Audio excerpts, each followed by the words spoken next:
you all, stare fear in the face, to reach for the stars.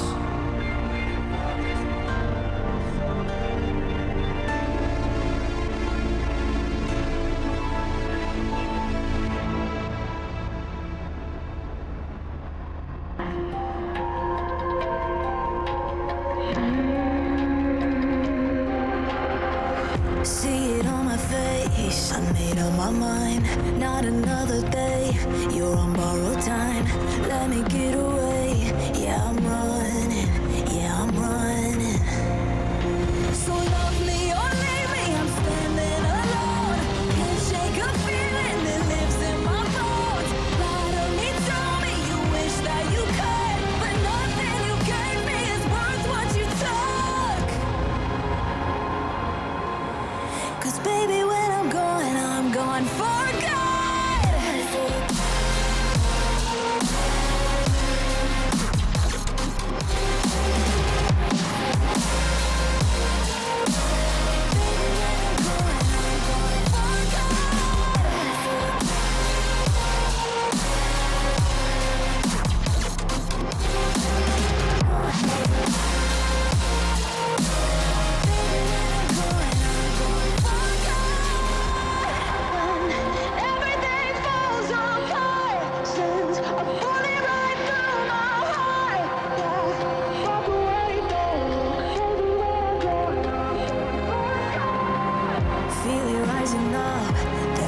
It down, saying you're in love, I could go without. Let me get away.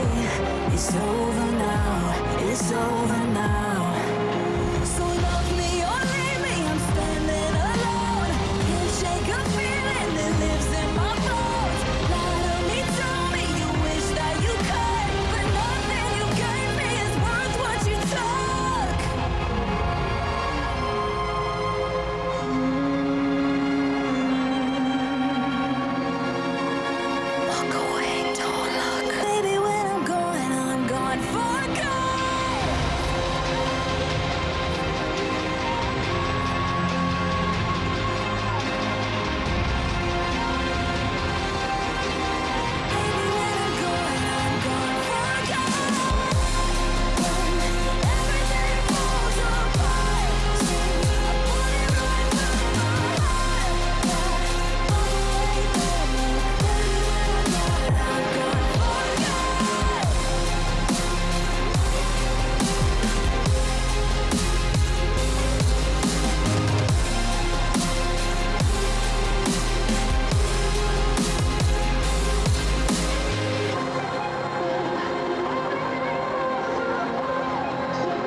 She pulling me in like a black hole, trapped in a grip and I can't break.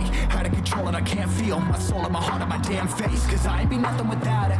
A king with no queen or no damn kingdom, serving up hate with a cold vengeance. Fuck but I hate it, we can't slay. Yeah, she's got me hooked, I'm down a ride. Leaving, she trying to kill me, I can see it in her eyes. Yeah, she's got me shook, this my demise. I'm bleeding, can someone heal me? I can't deal with no more lies. I'll never go on like this, so don't you think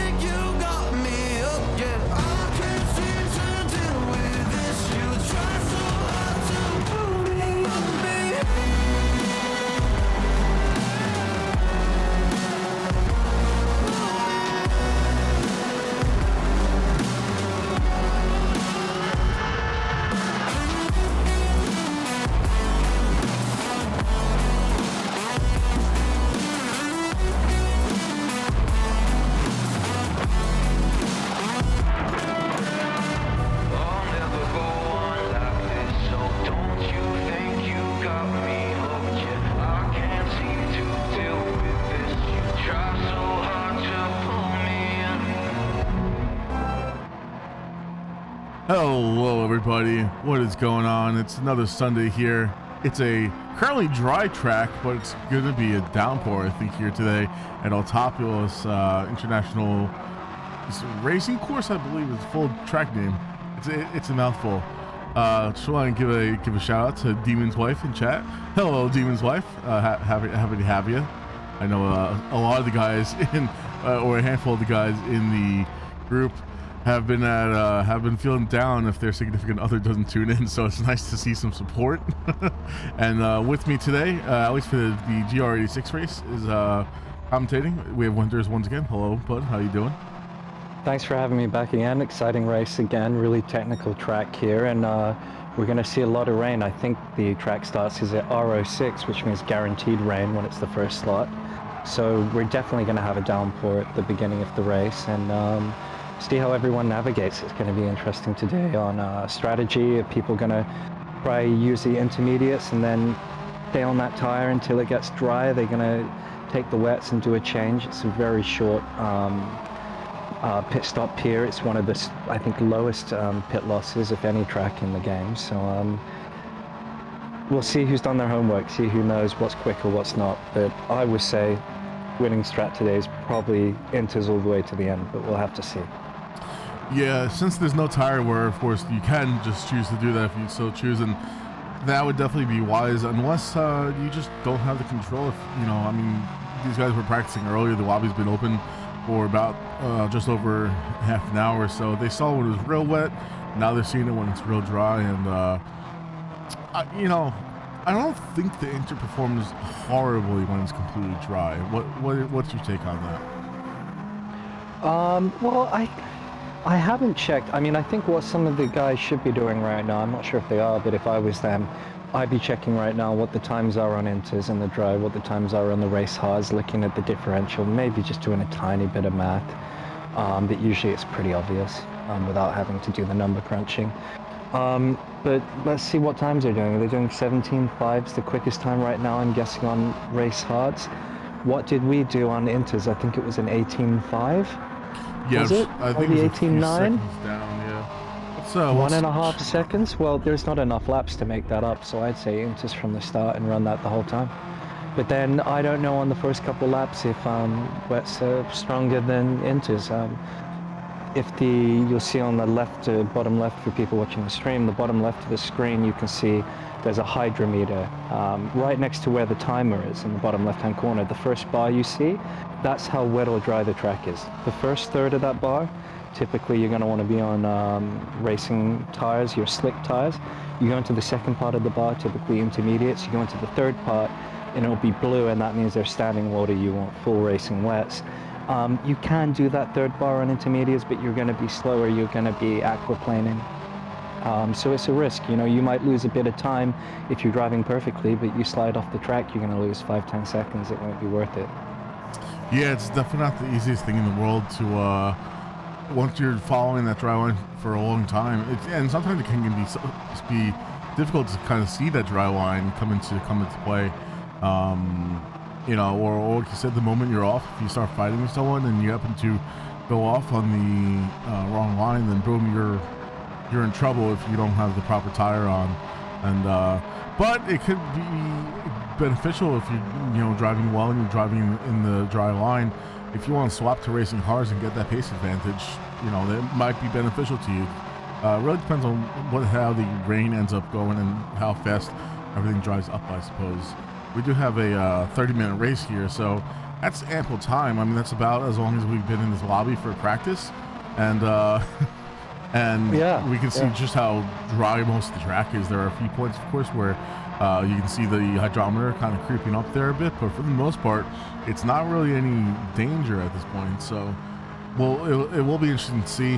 I think for some of the guys that maybe are starting towards the back, that may be looking to, you know, make up a few places, maybe starting on intermediates and just going the entire way may be the best bet for them. Even if it gets pretty dry towards the end, just keep on those intermediates. Because I don't know what the pit stop timer here is, but I'm sure it's close to 40 seconds plus, right? No, I think it's a lot quicker than that. I think it's only 20 seconds or so, 30, maybe 20, 30 seconds. I don't think it's that bad here. Okay.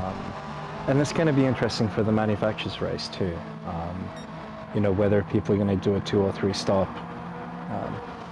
But we'll see. I don't know.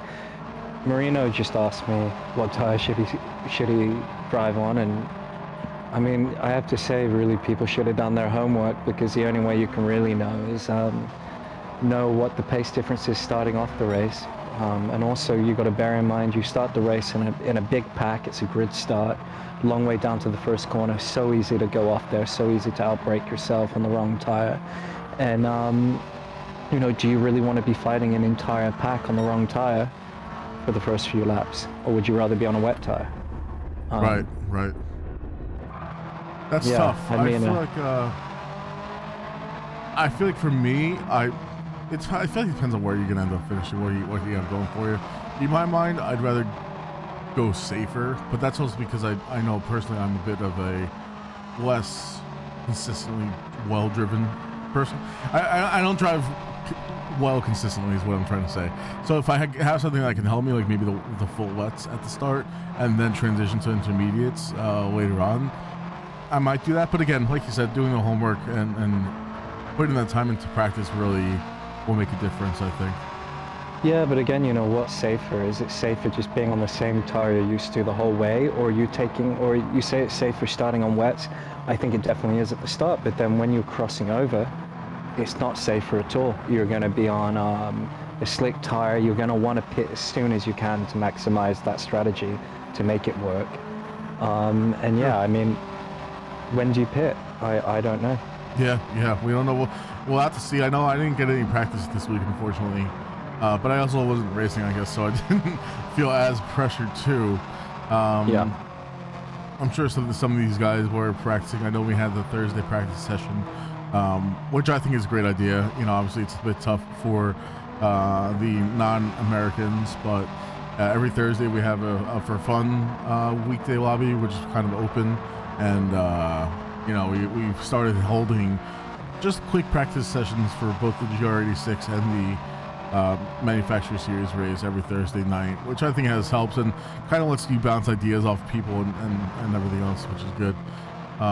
Yeah, it definitely helps, and it looks like we're starting soon, but yeah, I'd say, I mean, even that practice on Thursday is not really enough time. You think about it, if you really want to, even the bare minimum, if you want to really do your homework, it's about an hour, because you need to run half an hour lobby starting on just inters, and then half an hour lobby starting on wets, and then transitioning to hards, and of course any time before that, so you can learn the track, you know your braking points. And yeah, you're right. And that's probably why I'm not doing this season, because it's another 1-2 hours work a week for me to learn the car, learn the track. I'd rather put that time into the manufacturer's race. So, but then some of these guys, they're just very happy to just show up, see how it goes. So, you know, there's all levels of serious. You know, some people don't take it as serious. Some people do. Some people turn up first time they've driven around here and they stick it on pole. Arctic has a frustratingly good track record in doing so. Exactly. Yeah. Yeah. So guys quick to learn a track, though, I'll give them that. And and yeah, this is very hard track to learn quick. Oh, this is the short version. I don't know what the official name is for the short version, but the full version that we'll be seeing in the manufacturer races is a bit more technical as well, right? So yeah, even more technical. Yeah. I mean, the second sector here, it's super technical. You can, I mean, this track, there's very few tracks where I feel you can really gain and lose as much time as you can on this one. And even sector 1, you basically got one corner. You can lose 0.3, 0.5 of a second there easily. Just not taking that corner well. You lose time the whole way down the next straight, and yeah. Makes a big difference. And if you get a bad last corner, the last corner here, not so much for these guys, still a bit, but for the Manu race, very technical. And anyway, qualifying's underway here. We'll see who gets out first, probably who's ever at the front of the queue. Yeah, we'll see here. Phelps is all the way at the end. It looks like I see Carlton on screen, Pato, Marino's coming out. A few guys waiting for it, but We've got a few guys on the screen on the it looks wet, as you can tell by the hydrometer on the bottom left of the screen, like you were saying earlier, went to right next to the timer. Now we're almost 2/3 full, and that's quite moist. Like these guys are all on inters though, apart from Ersto's on wets. Let's see, anyone else on wets? Pato's on wets, Pino's on wets, Carlton's on wets. Everyone else is on inters, including Tony and Arctic, who you have to say are probably favorites. So Tony's leading the pack right now. Demon's chasing him down, also on inters. And Tony's having a good time sliding around. Yeah. He looks like he's having fun out there throwing this thing around. Basically making it a trick event, you know? Look at those throttle inputs, very off on, finding the limit of grip, steering's all over the place. Not all a bad thing. Just trying to find where the grip is. And we'll see if these guys do wet lines. Right now, Tony's on the dry line. Supposedly you don't get as good at braking there, but the wet line's a bit awkward because you kind of have to snake across the track and brake on a diagonal, and then you have more rotation to do. Right. We'll see here if he brakes on the dry line or the wet line. Technically the wet line a little bit better, but let's see as he's going for his first flying lap here, and approaching 130 miles an hour, and he starts braking hard. Yeah, a lot of ABS there, braking at the 100-meter board, but he looks like he's done that corner pretty nice. Demon behind, a little bit squirrely, but managed to hold on. You see the gap Tony's already made on Demon here. And then behind that, there's a huge pack. Ersto, Marino, Carlton, Specs. They're going to trip each other up. Someone in that pack is going to have a bad qualifying session, I'm telling you now. That's for sure. Yeah, it's funny how it feels like a huge track looking at the mini-map, and you'd think that they'd be able to spread themselves out. But all it takes is everyone to be, hitting the right trigger to get out of the pits, within a second of each other, and you get that train. Yep. Tony, though, looking quite poised. Tony's quick, building a little bit of a bigger gap on Demon. Demon's keeping up good, though. Yeah, I'm excited to see what these times coming across are going to be looking like. Tony Cal's gone, I guess, past the final. Apparently, he's on the main straight. Let's see as he crosses that start-finish line. A 122.1 for Tony Cal. Looking pretty good for these conditions. A 123.7 for Demon. See what Ardic's gonna pull. He's in a lot of traffic, stuck behind Steezy. I think if you're Ardic here, you're gonna have to do an overtaking maneuver at the end of the straight, and Ardic's half a second down. Delps is actually up in third, and look at Ryan. He's gone into second. Woo. And he's only 300ths off Tony. Wow. And Ardic can't get past Steezy into turn one. If I was Ardic, I'd just back off and because you're ruining your own quali here. And that's exactly what he's doing. Backing off. Yeah. That is smart. Paddle putting up a 1.68 back there. Big gap behind him, and he knows Ryan ahead's a second. He's not going to slow him down too much. I'd give myself more space than Ardic's doing, but you don't want your tires to get too cold. So no, especially in the rain. I'm sure it's hard enough to keep some temperature in these. He's probably going to slide through these corners a lot. You want to put way too much steering on, and you want to light up the rears just to keep the temps there. But Tony should be coming back around for a flying lap. He's 2 seconds quicker than his best. He's probably gonna be sub 20 here. But we'll see. It means the track's already drying a lot. Yeah, you can tell just looking at the hydrometer too. It's almost down to the 1/3 There you mark. go. 20 flat. We might see someone's brave enough or stupid enough to put softs on. Oh, not softs, racing hards. Yeah, I wouldn't be surprised. I would not be surprised. It looks like Ryan lets Arctic go past. Well, I think he may have gone a bit deep to the gaming there. We have a bunch of numbers up there. Delps taking second place. Demon in third. So Delps is about half a second off of Tony. A little bit less than that. I'm sure Arctic's going to be putting up a time that's going to be competing with Tony the moment he has he has to go finish with this current lap and then start his actual flying lap as well. So he's got, we have 10 minutes and we're not even halfway done. So if you look at the hydrometer when they go on the curbs, you'll see it spikes right up, and that's because the curbs, they stay wet a lot longer than the rest of the track. Yes. So if you see any spikes there, you see him clip the curb there, see it pops over. And if anyone here swaps to softs and Carden's just got out the way, and Aristo hopefully doesn't come back on the track there. We'll see. He's letting him through. He's letting Arctic through. So good. That's what we like to see here. Let's see what Arctic sector times are. I think we come up on one. Yeah, where now, is doing Arctic at the end of the currently? back straight. End of the back straight, 10th place. Tony's put up a new faster time, 7/10 quicker. That's probably a quick enough time. You can probably even think about putting the softs on and just see, or the slicks, and see what happens. Yeah, he absolutely can at this point. I think either way he's going to be feeling pretty comfortable with that. We see Arctic though taking advantage of those Someone's curbs. coming to the pits there. That Specs is coming to the pits. And Let's see here, Arctic 3 throws it up. seconds quicker, 19.6. That's a good time. And yeah, the lap time's tumbling now. We see on the track too. It's really in that first third. I would be putting slicks on here, and maybe if these guys turning on the driving line, so you can see exactly where the dry line is. It's not always easy to see, depending on your screen. Yeah, it's a bit hard. It's a bit tough to see. I will say though, I feel for Arctic. Maybe he feels this is really only his second flying lap. Tony's had 3 in a row at this point. Maybe he'll put another flyer in on these intermediates and then pit. And maybe he'll get 1 flying lap on non-racing hards if he so chooses.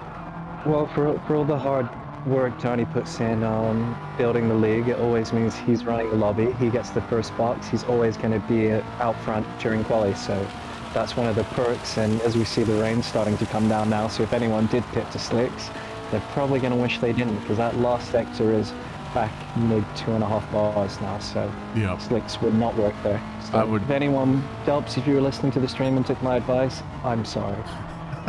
That's a commentator's curse being thrown his way. Yeah, so Specs here, we'll see Specs is going into that sector now. If you go down to 10th place, he's going to be on racing hards, and he's struggling there. You can see he's struggling a lot. Oh yeah, I'm sure those are brand new too. I'm sure he barely has any it's his out lap, so he doesn't have much temperature in these things. Specs maybe taking 10th or further back here if Urso or Pat was able to improve a bit. And pitting, last corner, span out. No grip there now because it started raining again. If it hadn't started raining, problem is, as commentators, we can't check the oh no, and he's taking Pat out. He's taking 2 drivers out. That might be 6 points on the license. That might be, it's bound to happen at some point. Hopefully. Oh man. It is getting wet out there. Yeah, and this is also what happens. We're not going to see quicker times now. This is also what happens when you don't check the weather radar before putting tires on. I think if I was Specs now, I wouldn't even bother going back out. No, I don't think it's. There's no way the track's going to be improving here. No, we got standing water on the track. You saw some blue there, and no one will be doing any better now. No, we do have a Delps who's racing, currently holding P5. He's in chat saying we're done with qualifying. There's a huge red front coming in with only more rain. Yeah, and we can't see commentating. We can't see the radar, I don't believe, unless maybe if I back out, I can see the weather radar, but I don't think I can. I can only see the previous radar, Yeah, I wish we could always change the what was up on there. Yeah, sadly for us commentating, no way we can see the weather radar, but we got Delps to give us the weather report mid-race though, so I'll take it. Yeah, that's why he tells us exactly. Instead we cover it up with some graphics for you guys, but that qualifying, you got to give it to Arctic for giving him some space he needed to put it up in second at the very least. And you could argue Tony Cal is almost 6/10 ahead, but that's over the course of 3 or 4 flying laps that he had. Arctic had maybe 2 attempts. And I think look at Tony's drifting here. That's pretty. You put it to Tony, he's doing some sweet drifting right now. Look at that. He's just having fun at this point. More of that in the race, please. Yeah, we got to see some tandem drifting going on. Look at this drifting. So, Theory play Tokyo Drift. Where's my soundboard?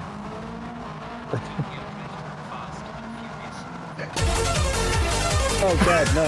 I didn't mean it. Oh no, what's happening? The good old soundboard, my friend. Oh, that was you. I thought it was my phone. I was going, That oh my was God. me blowing everyone's ears out with some good old Eurobeat. So there it is, my friends. That's that for qualifying. We got a few slackers behind, just finishing things up. But again, for the last couple of laps, we weren't improving since the rain has started falling once again at Autopolis. And Tony Cal taking pole position once again. We'll see if he's able to hold on to that throughout the race. Arctic's going to be hungry to get back into first, we know. And Steezy coming home third. I mean, you know, the benefit of not having Moose here today. What's a dark horse up on the podium? And Yeah, Steezy's looking primed and ready to take it. Actually, Demon had a really good qualifying as well in his Hawaiian Punch livery. I love that. Very close to Steezy too, only 2/10 off. And let's just hope these guys bowling ball the front row at T1, and we'll see them fight back through the field. I hope not, but yeah, it's tough. It's very tough in the rain, especially. So Marino, I think he's close behind Dopes. Marino's always been a consistent performer here. So let's see here. I have to say, it makes me miss the reverse grid. But with the MX-5s. Yeah, that would be fun. That was very fun. Tony Cal in chat saying rain is so fun. Car slides so nice. Yeah. It looks like you were having a blast. Just trying to play Tokyo Drift for you. But yeah, we'll see what happens. The race goes on. You're going to have a dry line, a wet line. Overtaking's going to be interesting. We see the dry line gets wider and wider. If Tony and Arctic stay side by side long enough, we might see some interesting overtakes. You never know. Anyone can dip a wheel on a curb on the wet. I'm guessing everyone's running intos the whole way to the end, but someone might be brave, start on wets and change really early to slicks. And we saw just how much quicker the lap times can be on slicks. So if someone's done their homework, maybe they know something the others don't. But I haven't done my homework, so I won't know. Yeah, we're about to find out though. And Arctic says in chat, Quali was my wet practice. So there you go. Arctic, as we said, one of those guys just turns up and still quick. Yeah, always quick, man. Oh, just wild how. I mean, you gotta be good, I guess, when you're doing this week by week. You know, to be able to pick up on the track quickly and you know, be able to learn it. But that's pretty wild. Just goes to show how much pace Arctic has as a driver overall. I'd like to see some side-by-side drifting with him and Tony, especially at the start when there's not really going to be a dry line. It's just going to be a track probably getting wetter. So yeah, I hope Arctic giving everyone a reminder, make sure you pick your proper tires for the start of the race. And again, you know, we don't want to see, we're here to race, we're not here to go bowling. So hopefully everyone does the right thing. I hope that everyone did some practicing of some grid starts practice, which is always way different in the rain, as I experienced last weekend. That was something I don't want to remember, but yeah, we saw a few of them practicing their grid starts. You know, it only takes one person not to practice to make a mess of things, but hopefully they're going to be a little not too timid at the start, then you make accidents behind you, but hopefully they're going to be sensible. And if you go to the left here on the bottom left of your screen, you can click on the weather radar. We can actually see what the weather's doing for the last hour at the track and how it's progressing up until current time. And as we approach current time, you're going to see, I think the race is going to start with probably not any fresh rain for maybe the first few minutes, but we'll have to see. It's a bit hard to know because it only shows us the last hour. When these guys get on the grid, they're going to be able to look on the weather radar and it will tell them how much more rain's coming. So we might see some more heavy monsoon style rain clouds coming over, as you can see on the right side of the screen when we look to the radar there. Yeah, and of course, the drivers do have to make their decision for what they're taking before we start. And since it's a grid start, I mean, there's no options as far as, you know, they can't change it once they're in.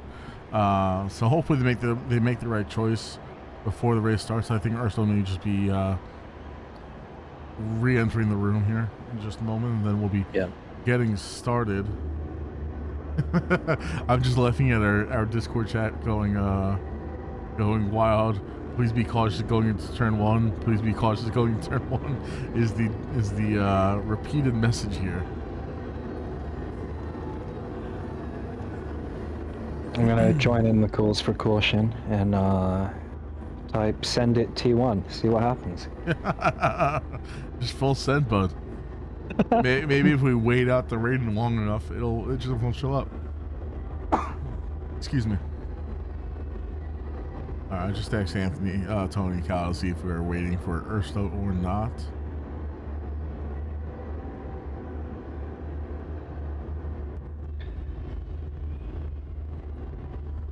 So, sorry, this chat's quite intriguing. All right, looks like Ursto is back in. He's just gonna wait on him to ready up, and then we'll be good to go.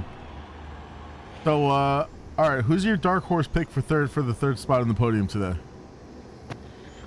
Well, I hope Dubs behaves himself getting through Steezy and Demon, but he's not always got the best patience on the throttle, especially when the track dries up. So I think it's going to be Marino or Shino fighting their way through.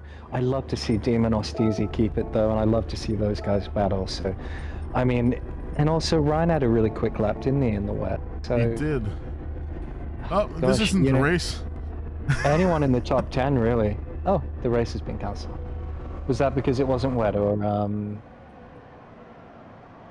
maybe, or he probably had to manually place Ursto. Ursto disappeared, it seems. He had to manually place Ursto back in once Ursto left the room and rejoined.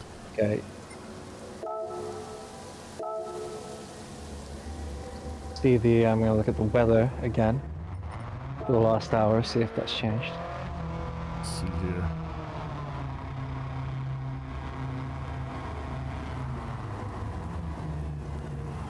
Well, everyone's successfully tilting Tony in the chat before. This is a weekly thing, I think, at this point. Oh, and the rain's different. The rain is sure different. Isn't it? Oh, a little bit. Doesn't seem terrible. So it is going to be raining at the start of the race. I think you're going to see visible rain. Then it's going to dry for a couple laps, and we'll have to see if it rains again. You know, rain is an odd one in this game. You can you set rain, but I think anything lower than R07 is not definite rain. So let's have a look at what the actual weather forecast is for the race. Yeah, it's well, R06, R06, right. R03. So R03 sometimes rains, sometimes doesn't, generally not. Can do. R06, it will definitely start with the rain, and then yeah, keep raining. Yep, Belfin in chat saying let's go Pato and Winter, which is something that a small change we've had for the manufacturer series. Would you like to tell the stream what's going on with you and Pato?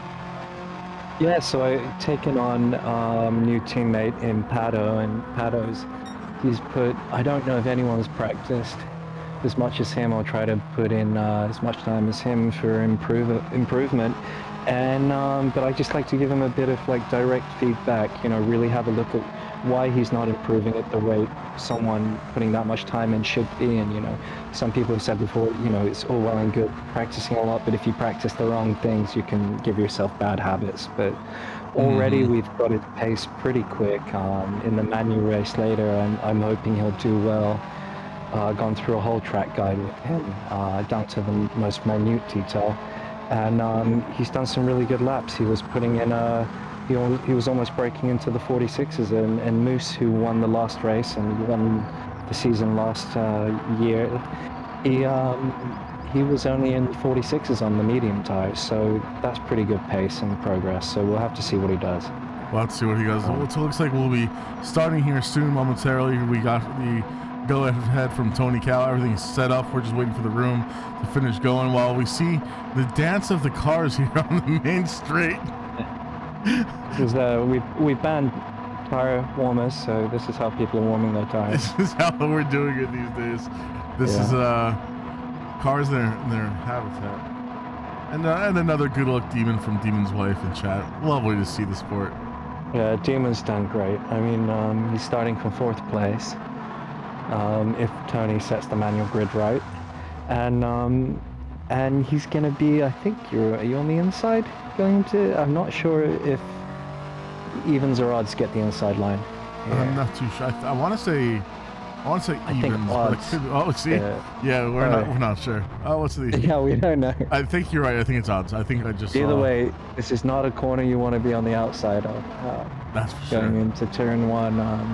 Many people have been murdered on this corner, but we'll see. Easy and Demon side by side, they have a lot of respect for each other, so I'm sure no one's going to want to knock the other off. And looks like we're about to go. Let's go.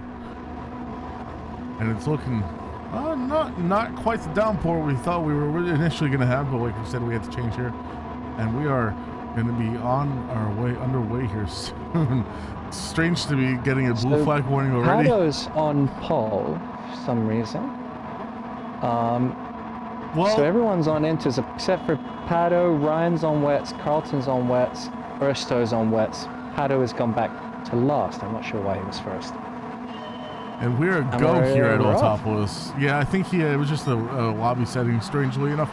Looks like Shino had a squirrely getaway. I don't know if they were using traction control or not to help themselves get away. But Arctic pulling ahead, but Tony Cal is the inside here, so I'm sure he'll be falling right into line. But we see them both go a little bit. Just got through, and Demons made it safely into fourth. Excellent. I think we saw Specs taking a dive into the mud, but it looks like we've all made it through turn one barely unscathed. And yeah, Demon up to fourth, Demon down to, or Delps down to fifth.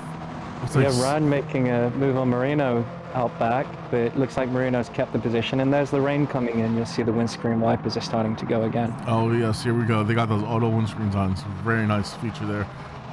And Marino making a move on Demon. Not sure if it's going to stick. Ryan gave him a little bump from behind too.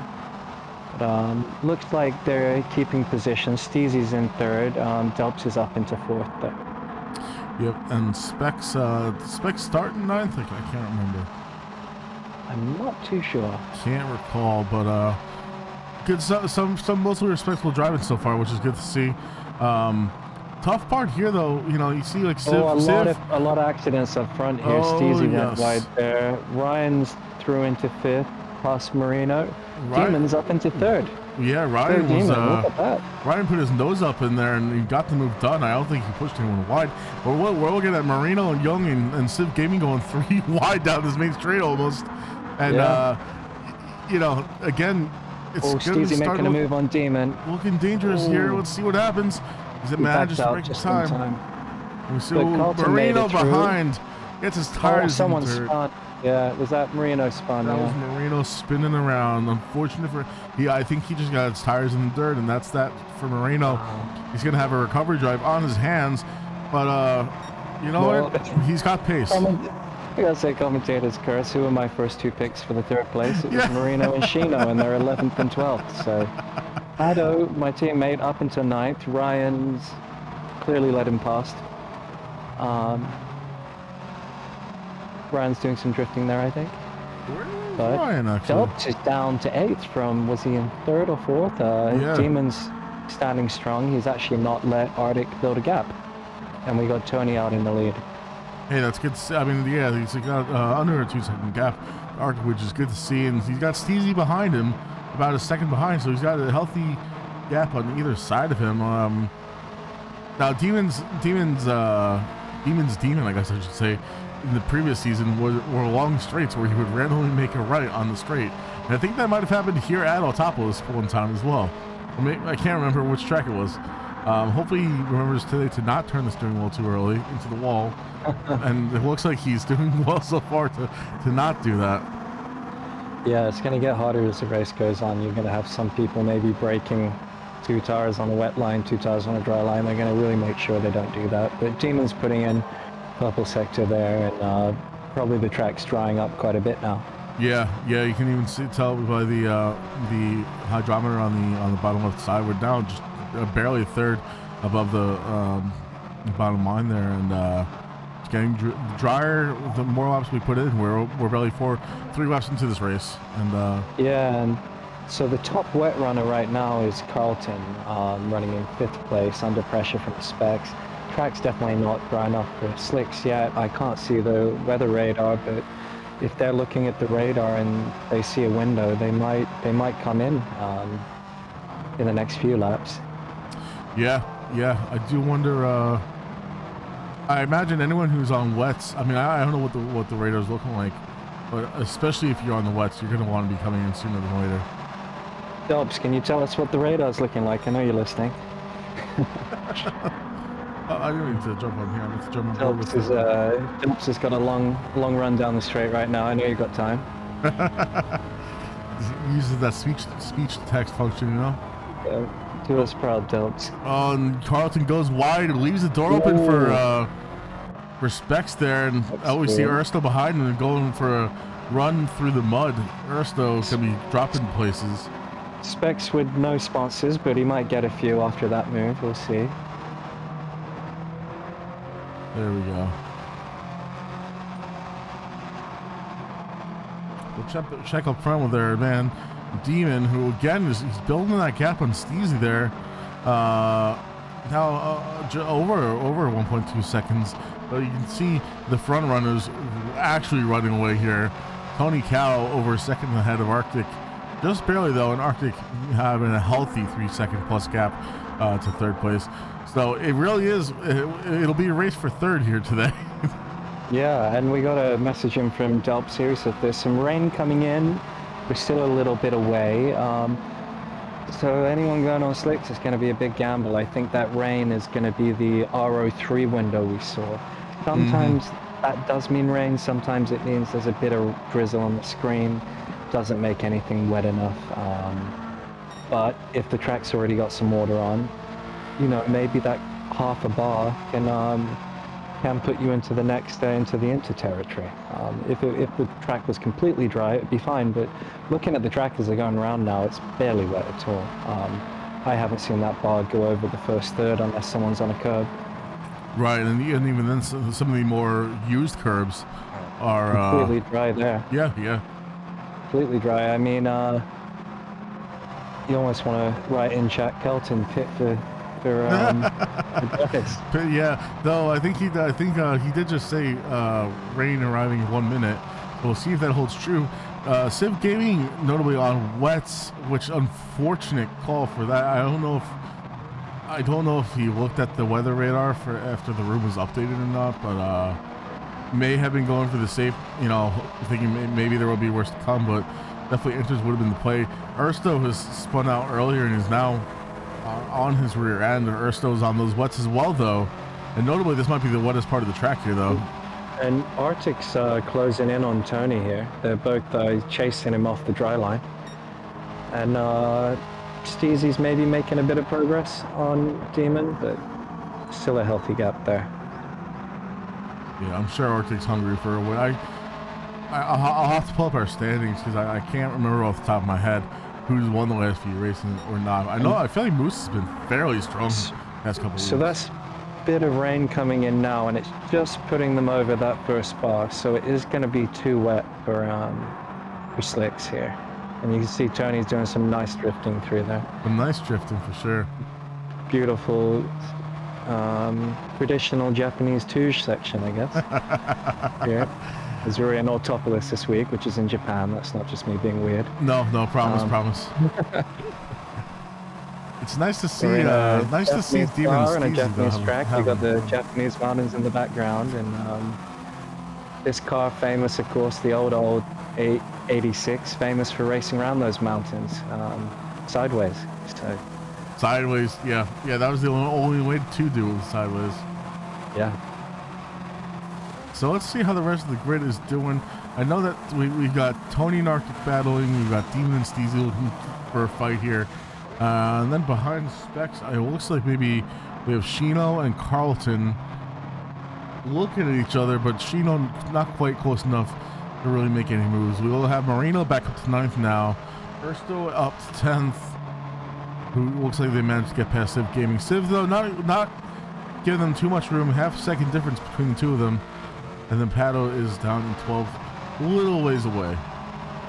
Oh, and the track's in the fully wet part of the hydrometer now. There's some standing water People are going to have to be very careful not to run off here. Tony's missed the braking point a little bit, but keeps it okay. Arctic's watching him do that, and he's catching him up a little bit. Tony completely sideways through this sector. Wow, yeah. Arctic's really catching him up. The track's very wet here. You see it's in the blue on the hydrometer. That means standing water, and Arctic's really good on the throttle in the wet, we know. He doesn't use traction control. He just drives by ear and feel, and he's, look at that on the throttle. He's really catching up. Quite amazing, really, to see. With some of these wet drivers, they might be catching too. Carlton's catching up on Delps. He's on the better tire. But the rain is maybe just starting to subside. Yeah, well, it looks like it depends on what part of the track you're on as well. Now that Tony and Arctic are around in the final corner. Ryan's through on Ersto. Oh, they're tapping each other. Yeah, I think Ryan may have outbroke himself at the first at turn 1 this lap. I don't know if Ersto went wide or maybe he forced Ersto wide. So these two are going to be going back and forth, I think, for a little bit here. As we see Ryan gets his tires into the grass, leaving that door open for Ersto. He's got to give him the room. Ooh, it's a tough corner, that one there. Oh, he's got a lot of it. I think we have shortcuts turned off though for this. I believe we do, yeah.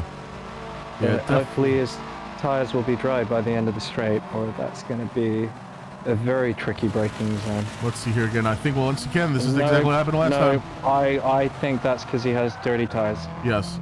Yep. And that's an experience thing there, because I saw that coming a mile off. Yep. Yeah. Ersto slowed the car down. But the Arsenal also didn't have dirty tires. Unfortunate for Ryan for that. Ryan did good there to avoid him. I think as soon as Ryan went on the brakes, he knew what was going to happen there. Yep. And he did his best to just avoid him at his own peril. And he's gone off again because it's dirty tires, and you get dirty tires in the wet standing water, and look here, Arctic's coming through on Tony on the outside. Well, the inside actually, sorry. Outside for Manu, inside for this race. Oh, these two are going to be battling for sure. Side. It's funny too with the basically, the granny liveries. You'd think they're teammates, but they're not. Yeah, not sure you can complain about that, but I'm sure that was some hard racing there. Yeah, I think he's got plenty of time. So. We're not even halfway through. We're about a third of the way into the race, so this is exciting. And Arctic completely sideways. I think he used the handbrake to turn in there. Yep. We see Demon going way sideways. The guys behind him. No. I think Demon must have been put off there, seeing Arctic on the exit of the corner. Very easy to get that wrong. And we're at the part of the race now where it's got him wet again. These guys were getting used to braking later, carrying more speed through the corners. Then all of a sudden the track gets more wet, gets some standing water, and you forget you've got to be driving like you were at the start of the race. Yeah, absolutely. Especially in the intermediates, when you get that standing water, it's you wish you had full wets. Yeah, and it's one of those things too. You miss a braking zone, you slow down. You know what you want to do. You want to go even faster into the next corner, but you can't. You just got to go the same exact speed as you would any other lap. Yep. We can just see that gap now between Arctic and Tony. 4 seconds is massive. I mean, Arctic's brought him back down before, so I'm sure he can again as the track continues to dry once more. He's got plenty of time, and it looks like it's actually raining again in the last corner. It's the wipers just came back on Steezy's car. We'll see here. There's a 3.5 second gap between Steezy and Demon. We'll see if Demon can catch that back. I know he's going to want to. He's just got to keep a cool head now. Yep. And drive as if it never happened. That's absolutely correct. Yeah, and Steezy looks like he's doing well today for the most part. And honestly, either of these guys would be loving a podium finish today without Moose here. So, give it to either of them. But I'm sure Demon's gonna be looking to call back that 3rd place. And I have to say, Shino's up to 5th place. So maybe my guess for a podium wasn't too far off, but we'll see. He's made it back all the way from 11th, all the way, and unfortunately back in 11th, Ryan's just gone off the track again. Oh no. That's tough, man. I told Ryan, I saw him yesterday for a little bit, and I told him how last weekend went for me. It's, you know, just an experience thing in the rain, and it feels bad. It's a weekend you want to forget, but it's also something that you have to remember and take back with you. And the next time you end up racing in the rain, arguably the two toughest races we've had because of the rain here. Yeah, and this track, in my opinion, is an even harder track. It's a far more technical. Yes. Really easy, really unforgiving. Turn 1, very unforgiving, at least at Austria, most of the corners. You go wide, you've still got tarmac there. Depends. I mean, obviously, if you're on slick tires and that's wet, you're going to pirouette. That's true. And, you know, Marino's also done a good job, I think, coming back here. Well, he's gotten stuck behind a few of these guys. But he's part of this train now, going down to fifth. Well, someone's completely slid off the track and taken Carlton with them. Who Delps. Delps and Carlton are off the track. Is that Delps? Delps, my friend, we warn you every race. You got to be careful. You got to keep it on the track. That is unfortunate. Look at that damage now on the front end. That will go away because we do have light damage here. But yeah, that's unfortunate. That's not going to make driving any easier. Carlton, do you have damage? Nothing on his end. And that's taken some pressure off Shino. Shino had a whole train behind him, and now it's just Specs and Marino stuck behind Specs. And notably, Specs is 2.5 seconds off of Gino, so I mean, he's got plenty of time to just put his head down. Gino has plenty of time to put their head down and continue to build that gap, and hope that Marino starts fighting with Specs here in a few laps. Yeah, and these guys, they're not an insurmountable amount away from the podium, maybe 6-7 seconds. So they can make that up if they put in quick laps. They can. It does look like it's drying up.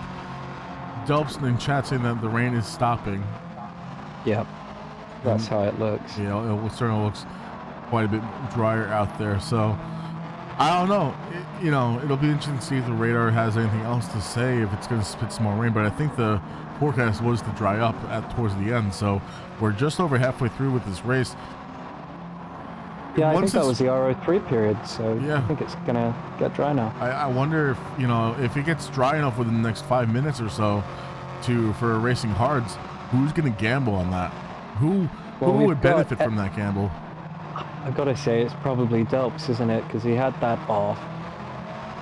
He's got a gap Aristo behind him, but behind that, we got 35-second gap to Pato, and Ryan's back in 12th. Yeah, I mean, you got nothing to lose. You're only going to lose one place, and you're going to make that up probably. So right, and notably, we're back up front here with the fight for first. Arctic has, I don't know if Tony Cal had a moment, or Arctic is just that rapid, but he has caught up now. He's within 7/10 of Tony Cal down the main straight here. Backmarker here too. Yes, we have a backmarker who will most likely throw themselves out of the way. They don't want any part in this. There seems to be a back marker without a rear wing. Oh no, it just wasn't rendering him. Oh, he's back off the track. Oh, man, I feel for him, man. I do. I know exactly how that feels. Yeah, and I'm not sure. I might. Oh, he's on the racing hards. So he's on the racing hards. So that must have been. I think it's too early for that, and he's taking the curb there. You can't take the curb.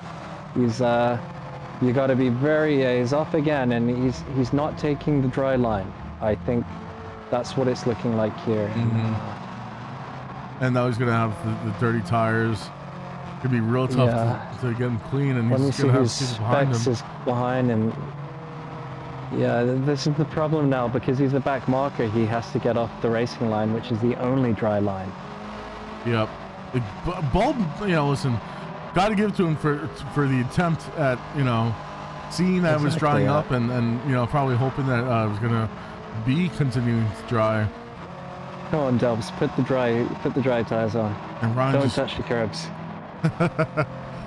Oh, you can't take that line, Delps, with a slick on. Going off-roading here. Yeah, that's the thing too, is do you lose time by not being on the curbs at this track? Do you think it's a track that benefits from using the curbs a lot? Yeah, some of these corners, yeah. Oh, someone's going in. Is it Carlton going into the pits? Carlton's into the pits. Carlton's in the pits. See, he was running with the wet tires. We're gonna count, see how long this pit stop is. I don't have my watch on. I think it was about 1840 when he went in. 18. Okay. Let's see. He's just getting to pit now. It's been about 15 seconds or so. He was ahead of Delps by a couple seconds, and we'll see how far behind Delps he is now. 17 seconds behind Delps? 18, No, it's got to be more than that. 20. That's about 20, maybe 22 second pit stop. Yes, he lost about, what, 25 total max? Yeah, about that. That's not too bad. I thought it was going to be slightly larger, but I don't know. I guess that was about what I said before. It was like Ersto also pit for the Racing Hards. Maybe, I wonder if Ersto pit and Ryan saw Ersto pit and he went for the same thing. But how many laps we got left? I mean, we've got... We got about 10 minutes 10 left. laps left. Well, about 10 laps. A little bit less than that. And, yeah, no, less than that, yeah. Well, maybe they're going to make 7-8 laps. I don't know. You're going to make enough time back? At this point, with how they're spinning out, you know, probably not. Ryan's just fighting to unlap himself at this point. And I feel that, man. Been there. It's a bad feeling, but this, much like last weekend was, it's a learning experience. And Delps has decided to come in the pits right as we said it might not be worth it, so we'll see how that goes. Let's see. Anyone else? Delps. Marino's gonna stay out there, looks like. Of course, these guys might get the fastest lap. They may, yeah, that's a good point as well. Though, I mean, Tony put up a 119.1. And Delps has lost coming out of the pits. See, that's the problem. The pits there is completely wet. You have to be really careful coming out the pits. When it's a wet race, I come out the pits on slicks. I always put traction control on if I can. Yeah. We see now Pato enters looking past Delps. Yeah. And my boy Pato is up in 9th place. Look at that. You love to see it. Oh no, Ryan, no! I think he just got off the dry line and found some understeer. Let's see how Carlton's off. Yep. Yeah, I you know, you gamble on this call, right? And it's, oh, Shino's pitting. Oh, I think that's a blunder. I think that is, yeah, I would say on the massive blunder. He was in 5th place, was he not? 5th or 6th, yeah. He was catching up to Demon. He's given away a lot of places there, and he's going to lose it coming out the pits. There you go. He just made it. All right, he saves it. So now we have Steezy in 3rd place, but Demon 8/10 away, 7/10 away. Demon's putting the pressure on Steezy. He wants that podium. He does, and I think he might get it. He's catching him up good. He was in that position before. It's really who can stay on that dry line the best. Yeah, and if we check out front with Tony Callan Arctic again. I mean, we're trading places here, but about a second gap. So Arctic is not within that slipstream range going down this main straight. And they're setting fastest laps. Arctic's about 2/10 off on that last lap, but the laps before they're within 1/10 of each other. Really close. It's all about who dips a tire now, who uses more of the dry line, who can find the time on the circuit. That's, yeah, absolutely right. And let's see, Demon now almost within 6/10, almost a half a second. And this puts a lot of pressure on Steezy through the most technical part of the circuit, which is the 2nd sector coming up now. Is that Moose in chat? Let me see here. McSmith 18? I think it is. I think you got to stay on inches at this point. Yeah, I think the only way it was going to work going to slicks is if that RO3 period didn't happen or was so fast the track stayed in the first bar. That RO3 in a way robbed us of an interesting strategy race, but it made it exciting because the track started getting wetter again and people started going off because they were driving it like it was drying up when it wasn't. Yeah, so notably I think Shino is the one who, if you were going to swap to slicks at all, is the person who made the right choice at the right time. Shino, no, I think Shino's the one who made the worst choice. So, well, But we'll have to wait and just see. because he was on Inters and he was in 5th place. Yeah, that's true too. Yeah. And he lost 2 positions. He's now 11 seconds behind Marino. Yeah. I don't think he can catch that up in 7 or 6 minutes. Yeah, Do 6 you think? minutes. I don't know. 11 seconds, 6 minutes. I'd be I don't shocked. think so. Yeah, I'd be shocked if he does. Down to under he's 11 got seconds. the fastest lap though. Let me see. What's that? Yeah. 17.2. Tony at the front. 18.8. Marino's running 120s. What are we? 120s. Oh, it's almost 3 3 seconds. seconds. Yeah, 3 seconds per lap. he might get back to him. But then again, you know, that's the place he lost pitting. He doesn't want to do that. He wants to get to the podium, and then you've got between 5th and 4th, you got another 10 seconds. Yeah. It was a tough call. Probably not a lot in it. If he can find a lot more time on these tires as the track dries, maybe it's the right call. But he only needs to go wide once, and he's lost all that. Yeah, we've seen just how detrimental it can be. Oh, this demon goes on the inside of Steezy in the final turn, pulls ahead, and takes 3rd place away from Steezy. But Steezy's now going to have they're on the wet side of the track, actually, both of them now. Look at that, yeah. And Steezy's going to have the slipstream here, but he's going to have wet tires now. Though he does have intermediate, so it's kind of okay, I suppose. Let's see who's braver on the brakes here. Who's going to get off the dry line? Or no, this demon goes wide. Steezy Demon, no, slips back in. You've done it again. No. Oh no! That was all that work. All that work, and now he's 4 seconds down. And he'll be beating himself up because he's made the same mistake twice. Yep. Almost the exact same mistake. And there, when you're ahead, you don't really need to be lost at the late break because there's only one dry line through that corner. Right. Yeah, that's brutal. That is brutal. And now we've got Tony and Arctic coming across another back marker. I think Delp's in 11th. But this is Delps on slick tires. He might be hard to pass. And yeah, but how close is Delps to anyone else?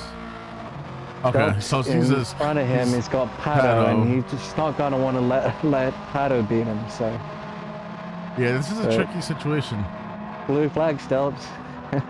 Yeah, he handles him. But you know, if he's quick enough, he can unlap himself. He doesn't need to get out the way. And if he's really that much quicker on the slick tires, sadly Pato goes wide there. Yeah. But these guys might be stuck behind Delps if Delps really is quicker.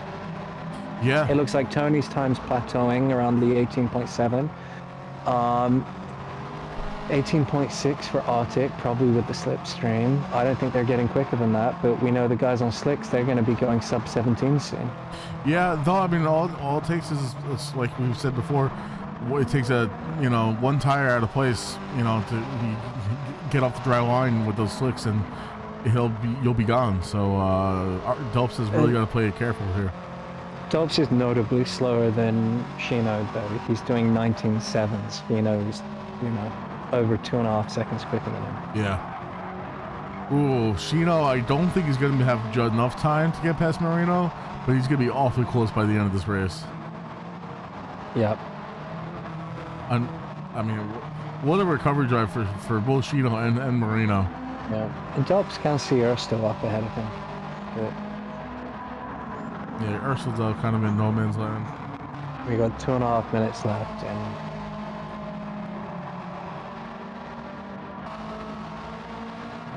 yeah, those blue flags gotta be getting annoying for Delps, but there's nothing you can do about it. Again, if that pace difference is negligible, then yeah, I mean, he doesn't have to pull along, he doesn't have to detriment him or destroy his race. and he's coming up on Ersto fast. Ersto is the one who's going to have to pay attention to the blue flags here, and Delps is throwing him up into 9th place. There it is. Carlton's way too far ahead. He's not going to catch him. Marino might catch Specs. And now, okay, Ursul's off, so Arctic now has free reign. Addo made him take and Arctic's off the track a bit, I think, was it? Oh no, that was Tony. That was Tony went a bit wide there. Sorry, the cars are so similar. They are, I know. Oh, from behind. And Delps is wide.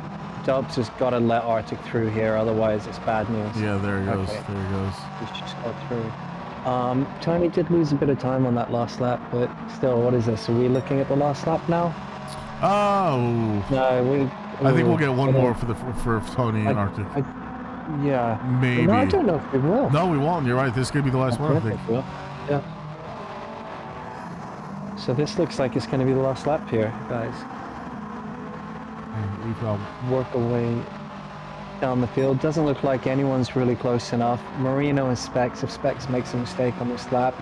And he's right up there, 1.5 seconds behind Marino. Close. Fastest lap of the race from Shino again. And he's going to get an extra point for that. I don't think anyone's going to beat that. And he's 1.3 seconds behind Marino and Specs, who are fighting.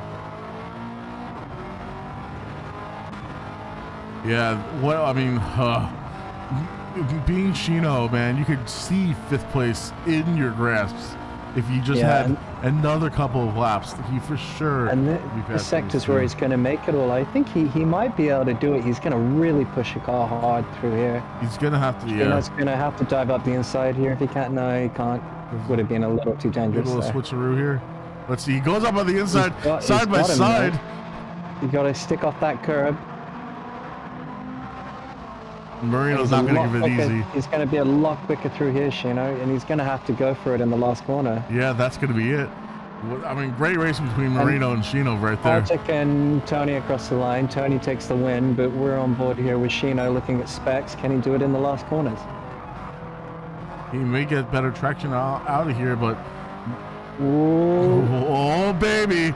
Here it comes. It's close. It's side by side. It's a drag race to the end, and Specs is just gonna pass. He missed the shift. I think Shino missed the shift, yeah. Oh, no. Oh, well done, Specs. And well done, Steezy.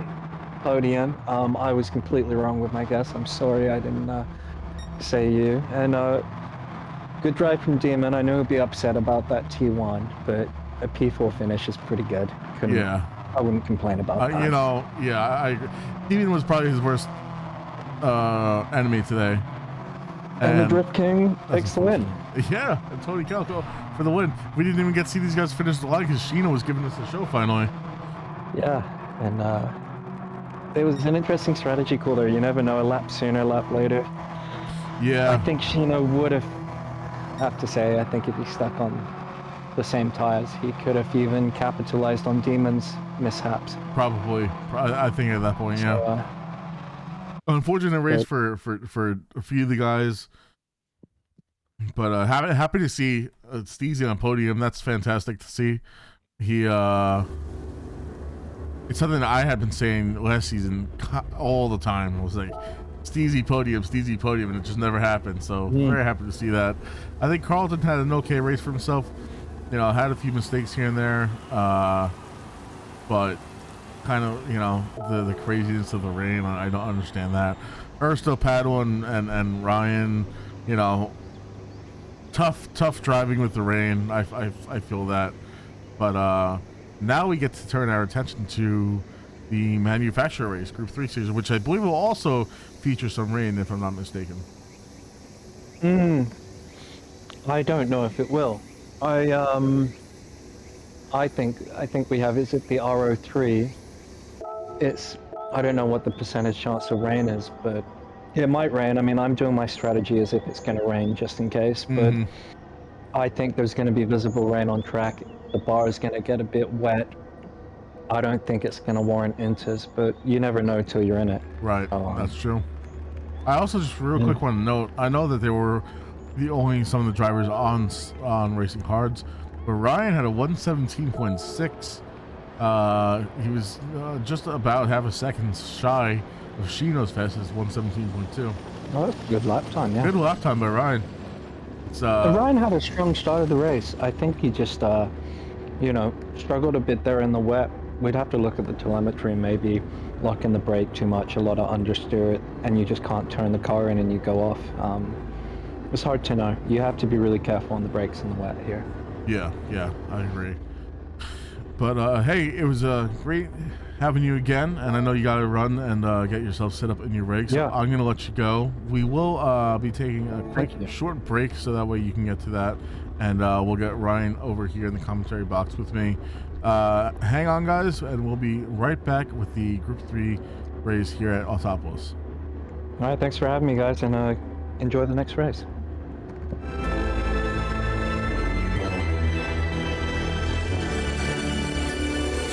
Best to give me your loyalty. Best to give me your loyalty. Cause I'm taking the world, you'll see. They'll be calling me, calling me. They'll be calling me royalty.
could set you free, free, free, free, free. Show you what this world could really be. Here with me. I could set you free, free, free, free, free. Off the pain and misery and let you be. Here with me.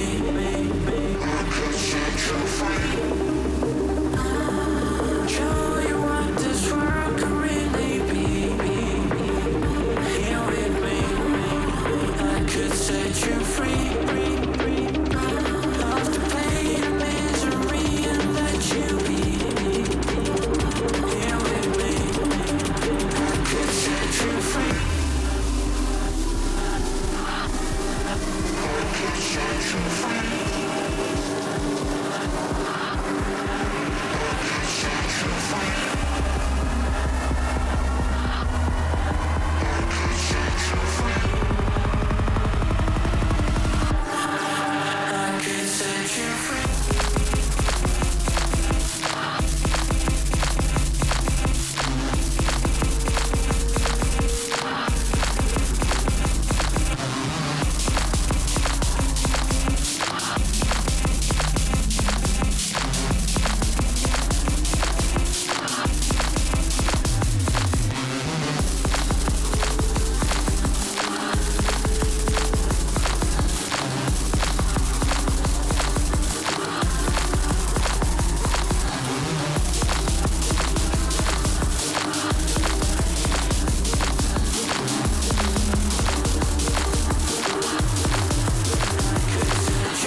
Welcome back, everybody. Let me just change this here for us.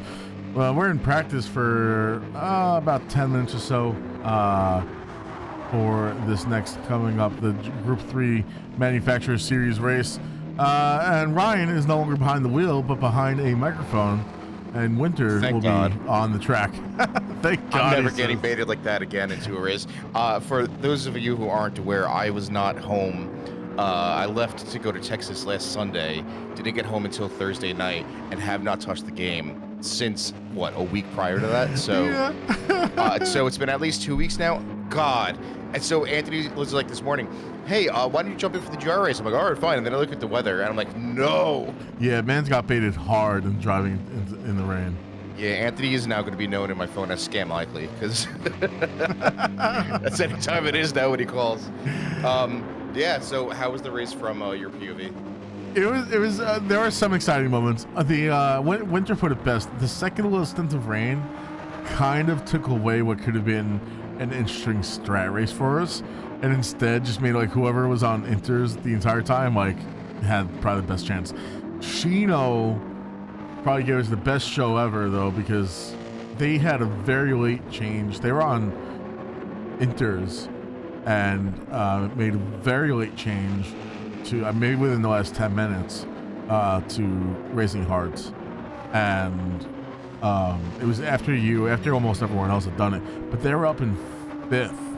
Yeah, and they were I remember chasing Demon. they passed me. Yeah, and they pulled up that fastest lap. Well, that was after they put Racing Hearts on. Yeah, naturally. Yeah, so but yeah, so that there was already, because we ended up doing the math, and it was like he probably had like 3 seconds on the person ahead of him, which I think was Marino, because he was running like 117s and Marino was running 120s on inters, and so that was the best fight for the last remaining bit of the race. Arctic and Tony had a bit of a fight for first as well. But yeah, Shino caught Marino and Specs. They were fighting at the last lap, and he passed Marino, had a really nice move on the inside. I forget what turn it was, and then it was a drag race to the end around the final corner for him and Specs, and Specs just barely won out. So it was some fun racing for sure. Yeah, because our weather also changed the last minute with Ersto, I decided to go with my initial strategy, because in the lobby before, it was way more wet.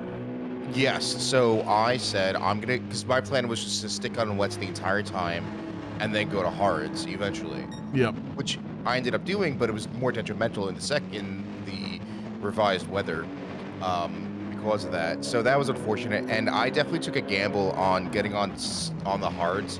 I think 1 or 2 laps too early. Yeah, for sure.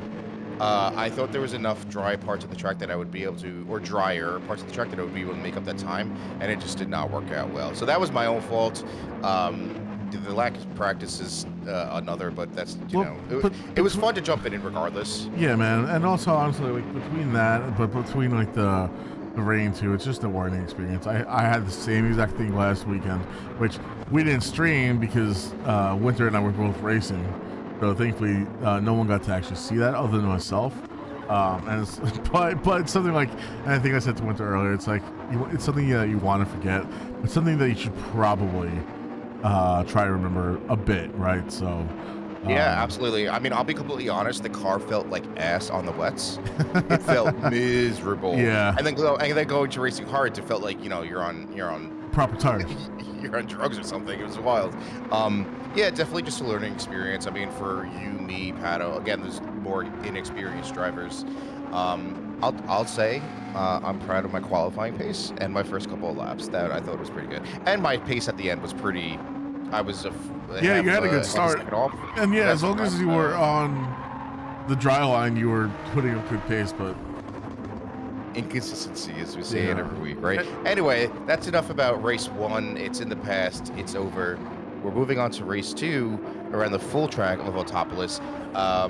Very much looking forward to this. How about you? Yeah, I am. I'm looking forward to seeing the newly rendered Zug Engineering, which is Pato and Winter. We talked about that a little bit earlier. One of Pato's buddies was in chat saying, let's go Pato and Winter. So Winter dropped the news that they were now teammates. And I know that they've been putting on, Winter was saying about the kind of breakdown that he was giving Pato on the track and everything else like that, and saw some improvement. So hopefully, obviously the harder part that Pato's about to start finding out once you start getting fast enough to be competitive with a few people is how do you fight? How do you drive alongside people? Because, and just like last race we saw, he was, and especially as you're tends to be a back marker and you get passed, you get lapped. He just kind of throws himself out of the way. But when you're actually fighting for a position, you can't be doing that. So he's got some stuff to learn, but I think it's definitely going to be very beneficial for him. And I think Arctic really does enjoy having the ability to teach someone. And so Winter, yeah, sorry, yeah. So that'll be very interesting to see. Shino, I'm excited to see some more because I know that they've got pace and I know that they're a good driver. And I just want to see more as they develop. And there's someone who, for the past couple of weeks, has been consistently Shino and Marino have been neck and neck, man. It'll be interesting to see where those two are today, and if they're able to fight for a podium. Considering, Winter is back in the mix now, so it might not be as easy as last race was. I hate to say easy because I don't want to diminish Steezy's first podium here, but you can't argue that the favorites for today for a podium finish are Tony, Winter, and Arctic.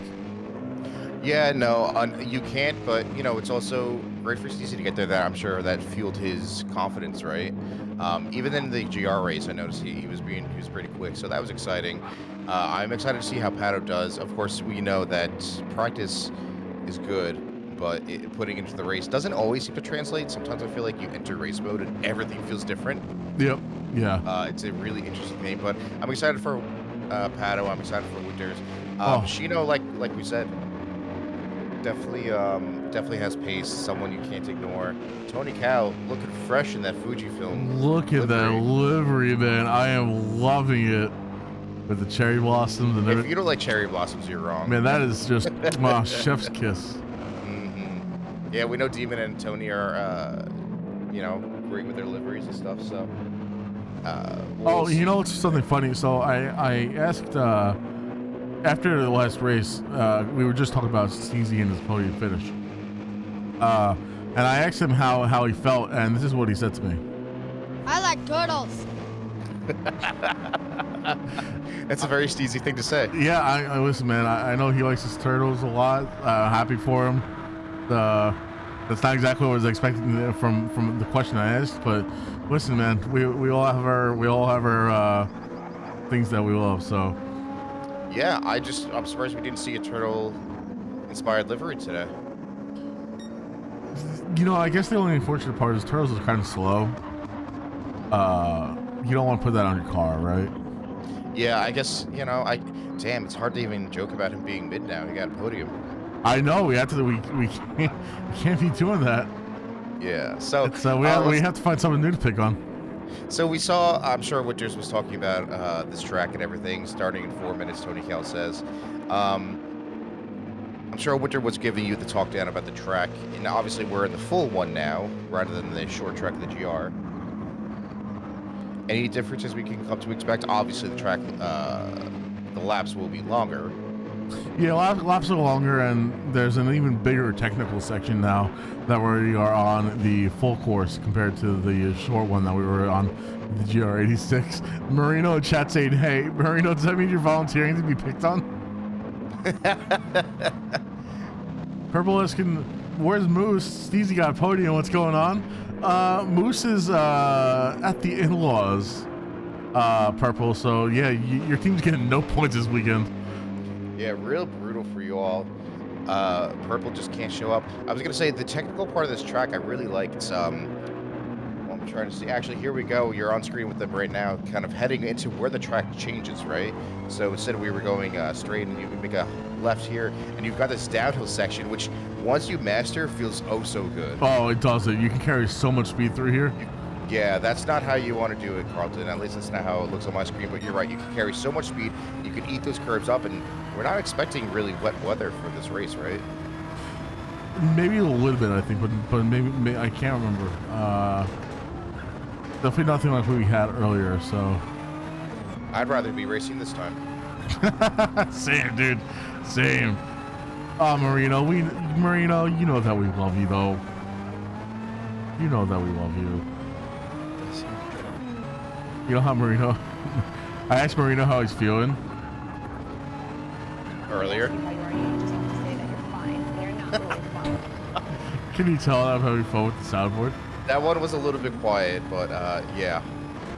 Yeah, you know, I didn't adjust the volume for all of them, but anyway.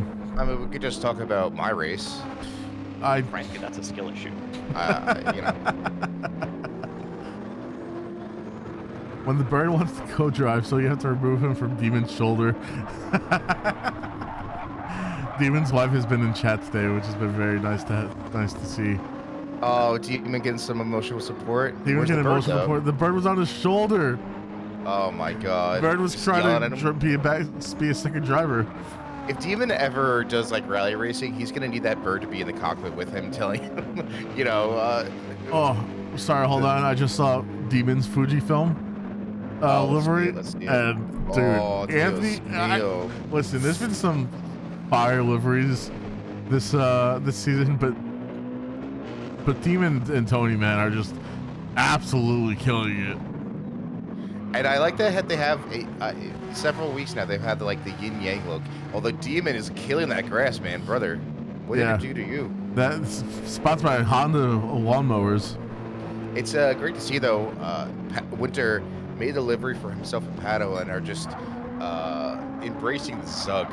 Listen, man, it's a lifestyle. It's a lifestyle. It doesn't choose you. You don't choose it. It chooses you. Oh, that's 100% true. We're going to be getting underway in another minute or two here. Demon making moves within the bird. Aristo seems to have some pace. Looks like they're sliding around a little bit here on the Porsche. Again, I love this track. I think the full length is going to aid to some really good racing if people have practiced the technical sections. If not, you're going to see a great divide between those that have and those that have not. Oh, for sure. It could be. I mean, listen, you can make as much. This is quite a long straight here, but that's not where you're making up your time, really. None of the cars are going to be like drastically slower than each other on the main straight. It's these corners where if you're running a suboptimal line, it's definitely going to screw you up. Though, notably, if you screw up your exit on the final corner, that's when you're going to be extremely slow going down the main straight. Yeah, you need to get that exit just right. And yeah, Purple, this is still practice right now. We have a little bit of a practice between races, followed by the qualifying, followed by the race. Overall, I think our races, like the whole activity, tend to be a little bit longer now. But we're banging 2 series out in once, so. Yeah, it's kind of nice. And we get a little small break between, so it's not bad. Yeah, we will be starting qualifying here soon in just a few moments. Autopolis in Japan, and beautiful scenery, some beautiful liveries as we zoom in here on Demon and his cherry blossom Mount Fuji livery. Oh, gorgeous! Just gorgeous, man. Young Carlton is looking pretty good today too. I think he and Shino? Yes. Yeah, they're teammates, so so I think they're matching. Arctic currently on medium tires. I don't know if that's correct or if it just hasn't updated yet. But here we go. Qualifying is underway. Let's see who's racing out to the very start here. I don't know. That's a Mercedes, I think, ahead. I saw. Yeah, looks like Gino, I think, might be one of the first people out. No, that wasn't Gino. That was been Tony. He likes to get ahead of everyone. He really does. Fair, did it last race too.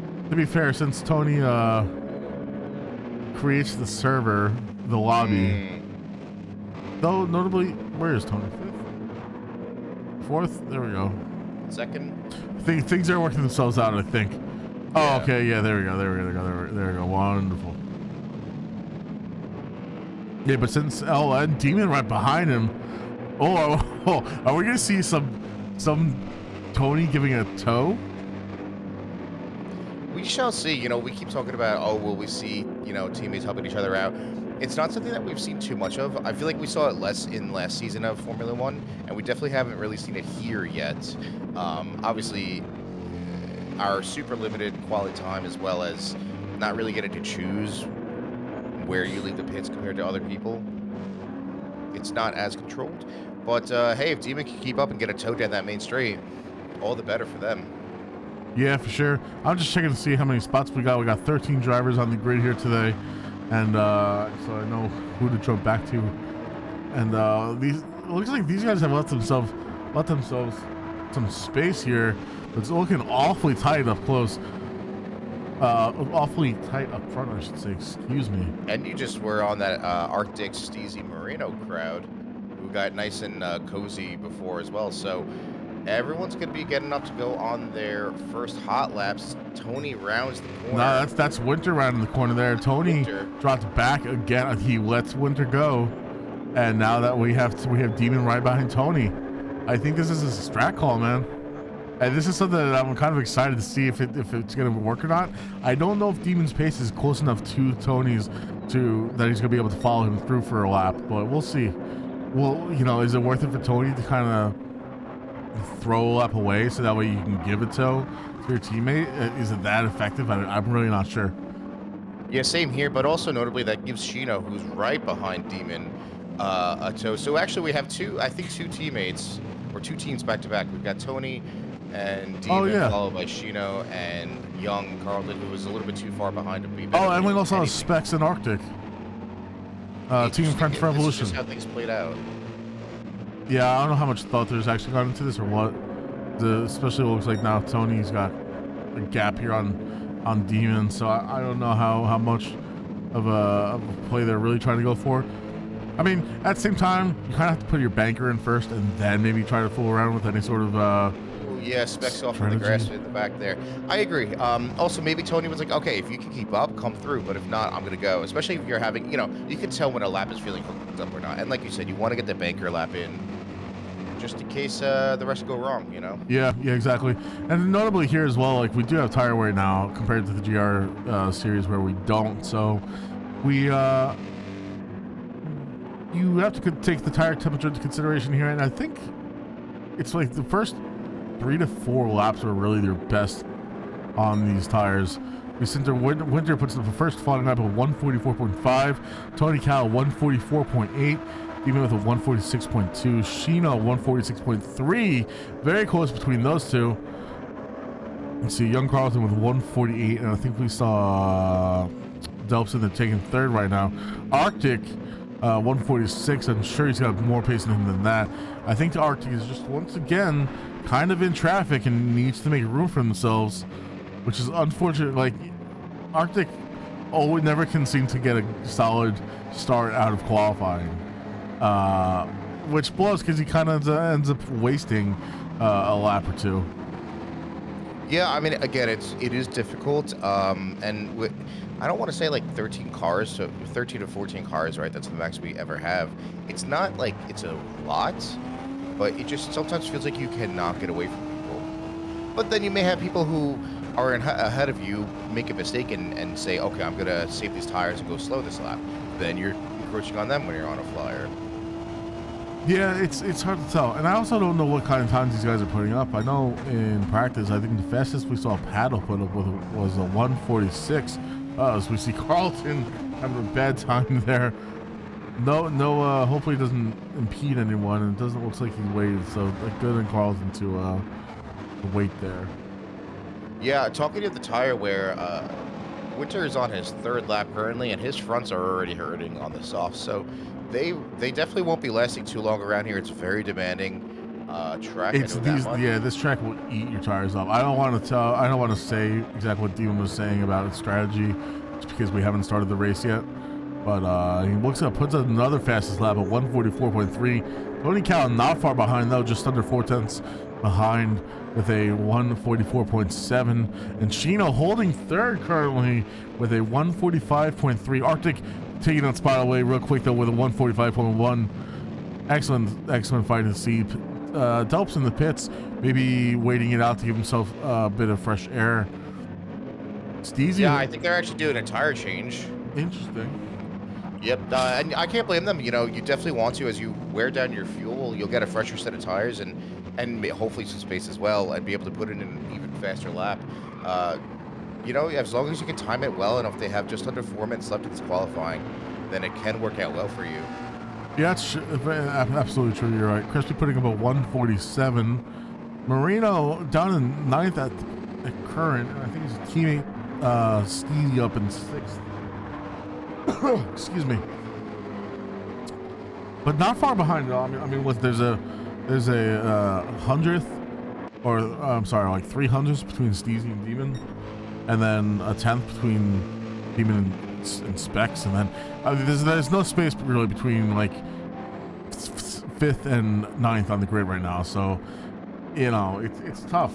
Who knows who got who didn't. Yeah, and that's been something we've been saying, I think, for every race now, is be let's just say 4 through 10 for the most part, and it flexes, right? It could be 6 through 10, 6 through 9, 5 through 9, but in that I don't even know what to call it, mid to like late fields, because it's not the complete back markers, but those places are so close in more of a races than not. Yeah, they are. It's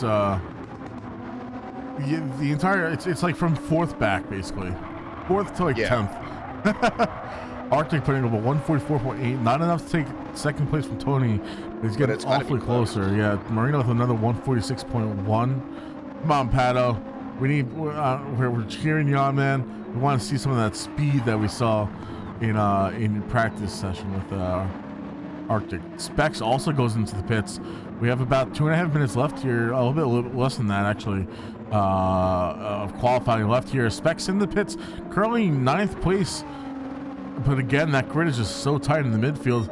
All right, Pato, improves to 150.2. This, you gotta make it count here. You don't have too many more laps to make it up here. Yeah, that's right. Winter did not improve his time, and I think that's it. He's not going to have time to go to the pits or anything and get warm those tires. So he's parking it on the side just to watch people go by. Pato, again, his tires might be falling off to the point where it's going to be detrimental. He's got Specs behind him. He can't be happy about that. You know, the Specs just got out of the pits, so he's on his outlap, and I don't even know why he's out, because that outlap's not near long enough to. It's closer to 2 minutes left than it is a minute lap. So Specs is really just putting needless pressure on Pato at the moment. Maybe he's just trying to give him some love. No, Specs should be able to get another. Oh, maybe he's got about a minute left to go through. Yeah. Purple and if he stays nice and close, though, he'll get that toe on the main straight. Yeah. Purple asking, where's the Viper? Purple. Pato and Winter are now teammates. So Pato's driving the GTR along with him. Oh, as we see Pato goes wide at that downhill section that you were talking about. Unfortunate. It's a tough section.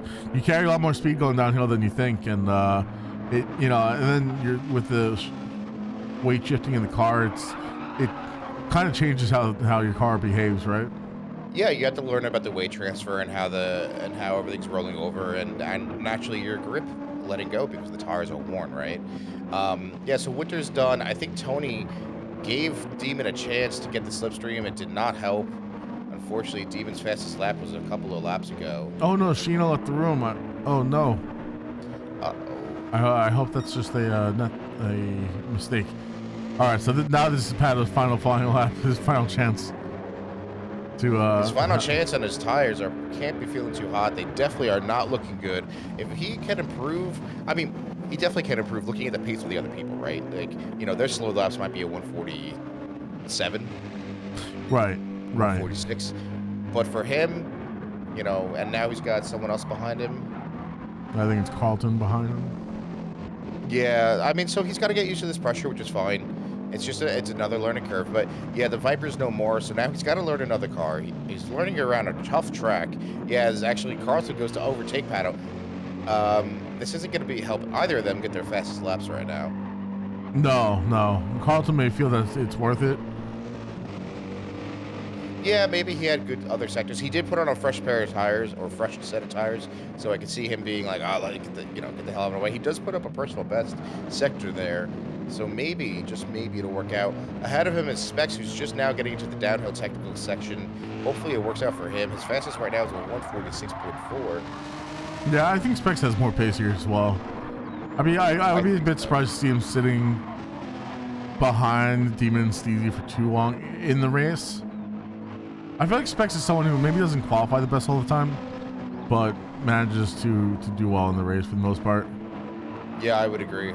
So Pato, unfortunately, getting his tires in the grass. Now he's got dirty tires. He's sliding around a bit as he exits the technical section. Unfortunate to see. And Specs gets a personal best, I think, but it's not enough for 146.3. No, not a best at all. Carlton puts a 146.362. Not enough to get past Specs, but awfully close to Specs for sure. I wonder what the tire wear on the Renault is going to look like at this track, and how much of a detriment that's going to come into play for these guys. Yeah, I'm very curious to see what the tire strategy is going to be. Again, it's eating up tires. As we see, these softs are not lasting. How to do 7 laps. Now again, it does depend on your driving style. Someone who's maybe just a stronger driver, may be able to get more life out of the tires. But Pato unfortunately had a moment in that last lap, a couple of moments, And starting P12 doesn't mean he can't make it up, though. We've seen him start last before and make up those places. Yeah. Notably, I just checked Discord, and Shino, the game kicked him out of the lobby, which... I thought I saw them join back in. Thank you, Tony, for pointing that out. That's something I need to figure out how to do manually.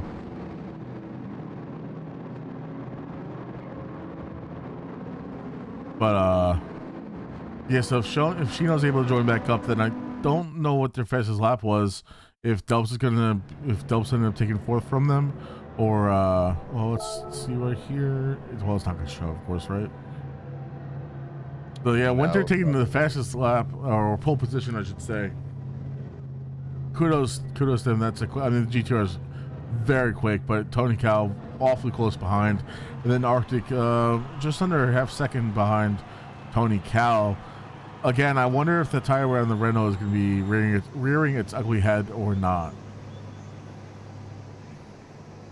Yeah, I hope not. You know, they've chosen that car, I think, you know, for a couple reasons. One, maybe they like it, but two, it's different than everything else you see on there. I think it can be competitive, but you have to really work out the kinks in it, I guess. Yeah, no, absolutely. And then, of course, look at, man, MN Racing, like Tony Cal said, Marino and Steezy. Marino in 5th, Steezy in 6th. Awfully close pairing, those two. And not far off from each other at all. Yeah, no. Again, it's those, like, consistent points. It doesn't matter if you're first and last, it might work out, but I think those you know, both decent results are going to play out better. Of course, we have to see what the race can do. Qualifying is only qualifying. Yeah, no, that's true. It's and again, with the way that this track eats tires up, man, I wouldn't be surprised to see some 3-stoppers today. Yeah, same here. You know, it's going to be all about balancing your pace versus the time it takes to complete that stop.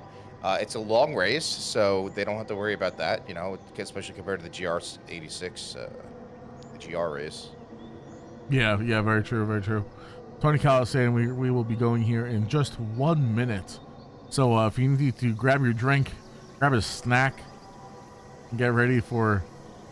Yeah, what kind of snacks we got? I don't have anything. I'm starving. I could eat myself, but I don't think the viewers want to hear us munching on stream. Yeah, no, we'll have to change over to the ASMR category, I think. We got a full 35 laps here, which it's going to be quite the race here today. Eating ASMR, Jared, listen, that's on my other website. You know the one. So let's see, we've got 35 laps, you said. And let's just say the average lap around here is a 135 times 1.47. Look at that 51-ish minute race. Yeah, it's not too bad, right? No, we did shorten it, obviously, to account for the longer everything else on these race days. And I think that works out nicely. It's a tough track, you know. Luckily, that straight is pretty long, and the first couple of turns are easy, so you have a bit of a mental break, unless someone's fighting with you. Someone might be right up your rear end, and you're going to have to defend them off, you know? Yeah, absolutely. Wally Snacks ASMR. Listen, man, if the people want it that badly, we can make things happen here. AIM's potential is unlike any other. And I think the pit stop here, or I think the pit time penalty is about 22 to 25 seconds. It didn't feel terrible. It's got a relatively short entrance and very short exit, which is a nice change of pace. Yeah. Moose in the chat saying, I'm just glad out of all the tracks I'm missing this one. So much hate. All right, we are going to start this race here in just a moment. And here we go. Let's go into spectating mode. Do this whole thing once again. Look at that grid. Wonderful looking grid here. And Autopolis in Japan. Maybe not quite the sunniest of days, but a dry day at the very least, which is nice to see. Oh, you love to see it. And the lights are up. And we are go here at Autopolis with the Group 3 Manufacturer Series. And it looks like a great start for the front 4 cars, it looks like. Let's see here. Specs looking on the end. Oh, we're going to go down the middle here. We're going 4 wide into the first turn. Some contact with Delps instead of spinning into the gravel. That is not what you like to see. And now you're having Winter, Tony, and Arctic just running away. CZ down in P11, Pato up to P10, chasing down Demon, who's down to P9 now. Yeah, there was some funky business going on there around what turn just 1. happened there. We're gonna try and we'll cut back to the replay that I hope actually plays in just a few. I want to wait until we get a little bit deeper into this first lap. But yeah, wow, I can't. That was some shenanigans if I've ever seen it. And we didn't even see that in the rain. Really surprising to see. Yeah, I mean, you know what happens though? It's like that grid launch is tough when you're going 3 or 4 wide into a corner. All of a sudden, you have no idea what lines people are going to be taking and everything else. Man, that is unfortunate for those guys though. But I mean, Marino managed to stay in 4th place. Specs is up to 5th. Carlton 6th. Ursula's up to 7th. And now Demon and Steezy are going to have to work their way back up. Let's see. Yeah, Steezy especially, I mean, I don't think he'll have too hard of a time getting around Pato and Crispy, but right in front of them is Demon right now. Let's see here. We know is no slouch. This replay does work. It looks like at some maybe I don't know if Dopes outbroke himself or what. It kind of looked that way, and also a little bit laggy, which... Yeah, and then look here. Yeah, I mean, there's just some... I wish I could control the cinematic camera, but I can't, unfortunately. So you just see me swapping around to different cars and everything else. And I'll say up front right now, Winter has a 1.7 second gap versus Tony coming around turn 1. And Arctic's not too far behind Tony, and behind them is Marino a little bit of ways away. So Winter trying to get away, trying to make a dash, and secure that P1. That GTR is wick for sure. And already just look, you can see the tire wear. I didn't mean to put the tire wear up. That's actually not. It's not on, but it says it's on. I'm very confused here. Oh, Gran Turismo. All right, now it's on. Now we're good. Ooh, Delp's getting a tap and Steezy there. Not, luckily no harm, no foul. Maybe some no damage on either of them either. So that's good. Steezy still trying to catch up to Pato. And then Pato falling behind Crispy, and then he's falling behind Demon. So Steezy and Delps looking to make their way back up. I know they have pace on the guys in the back. Oh, Steezy bumps Paddle a little bit there. Or maybe that was lag. I couldn't really tell. Either way, Paddle goes a bit wide and lets Steezy and Delps through now. I know Steezy and Delps have got the pace. They kind of always have to be a bit patient as they work their way back through this grid. I don't know what happened in the beginning. Delps said that he got hit from the side, I think.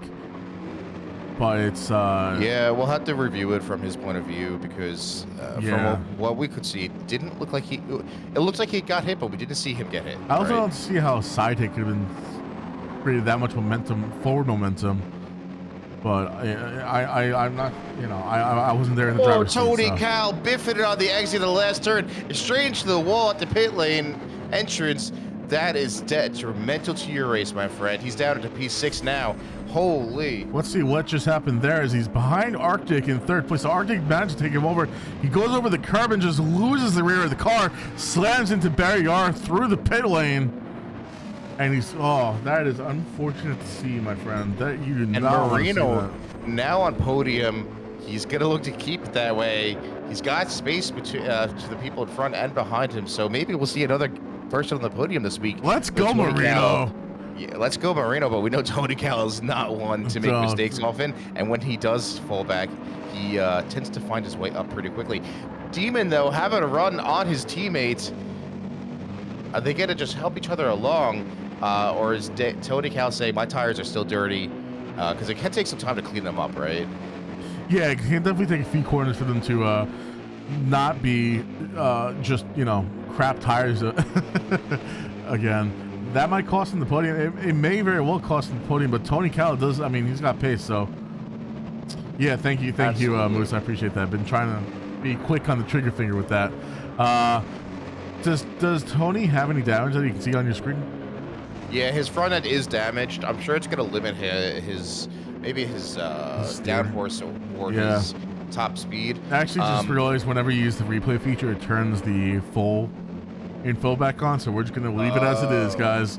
We can see tire wear. We can see all the fun stuff now. So Delps looks like he just made his way past Crispy. Crispy must have been very confused when he saw Tony Cal in front of him. Oh, Pato, no, he goes off track, and Steezy makes his way past him. Come on, Pato. That's not what we want to see. We'll do another replay, because why not? I want to see what happened to Pato here. He just goes wide? Doesn't brake enough? Looks like he just didn't turn. Or his ABS kicked in and he was unable to turn. Yeah, probably. And he's already out of fuel. Well, No, yours is showing up very oddly. Man, this replay feature, man, is bugging out a little bit here. But we'll jump back up front with Winter, and now 2 seconds ahead of Arctic. And Winter's out here trying to pull an Arctic move and just walk away from the rest of the grid. And he's doing so very well right now. I mean, and we've got a bit of a train here. Oh, Carlton getting sloppy on the exit there. If we jump back into P5 with Ersto, he's chasing down Specs.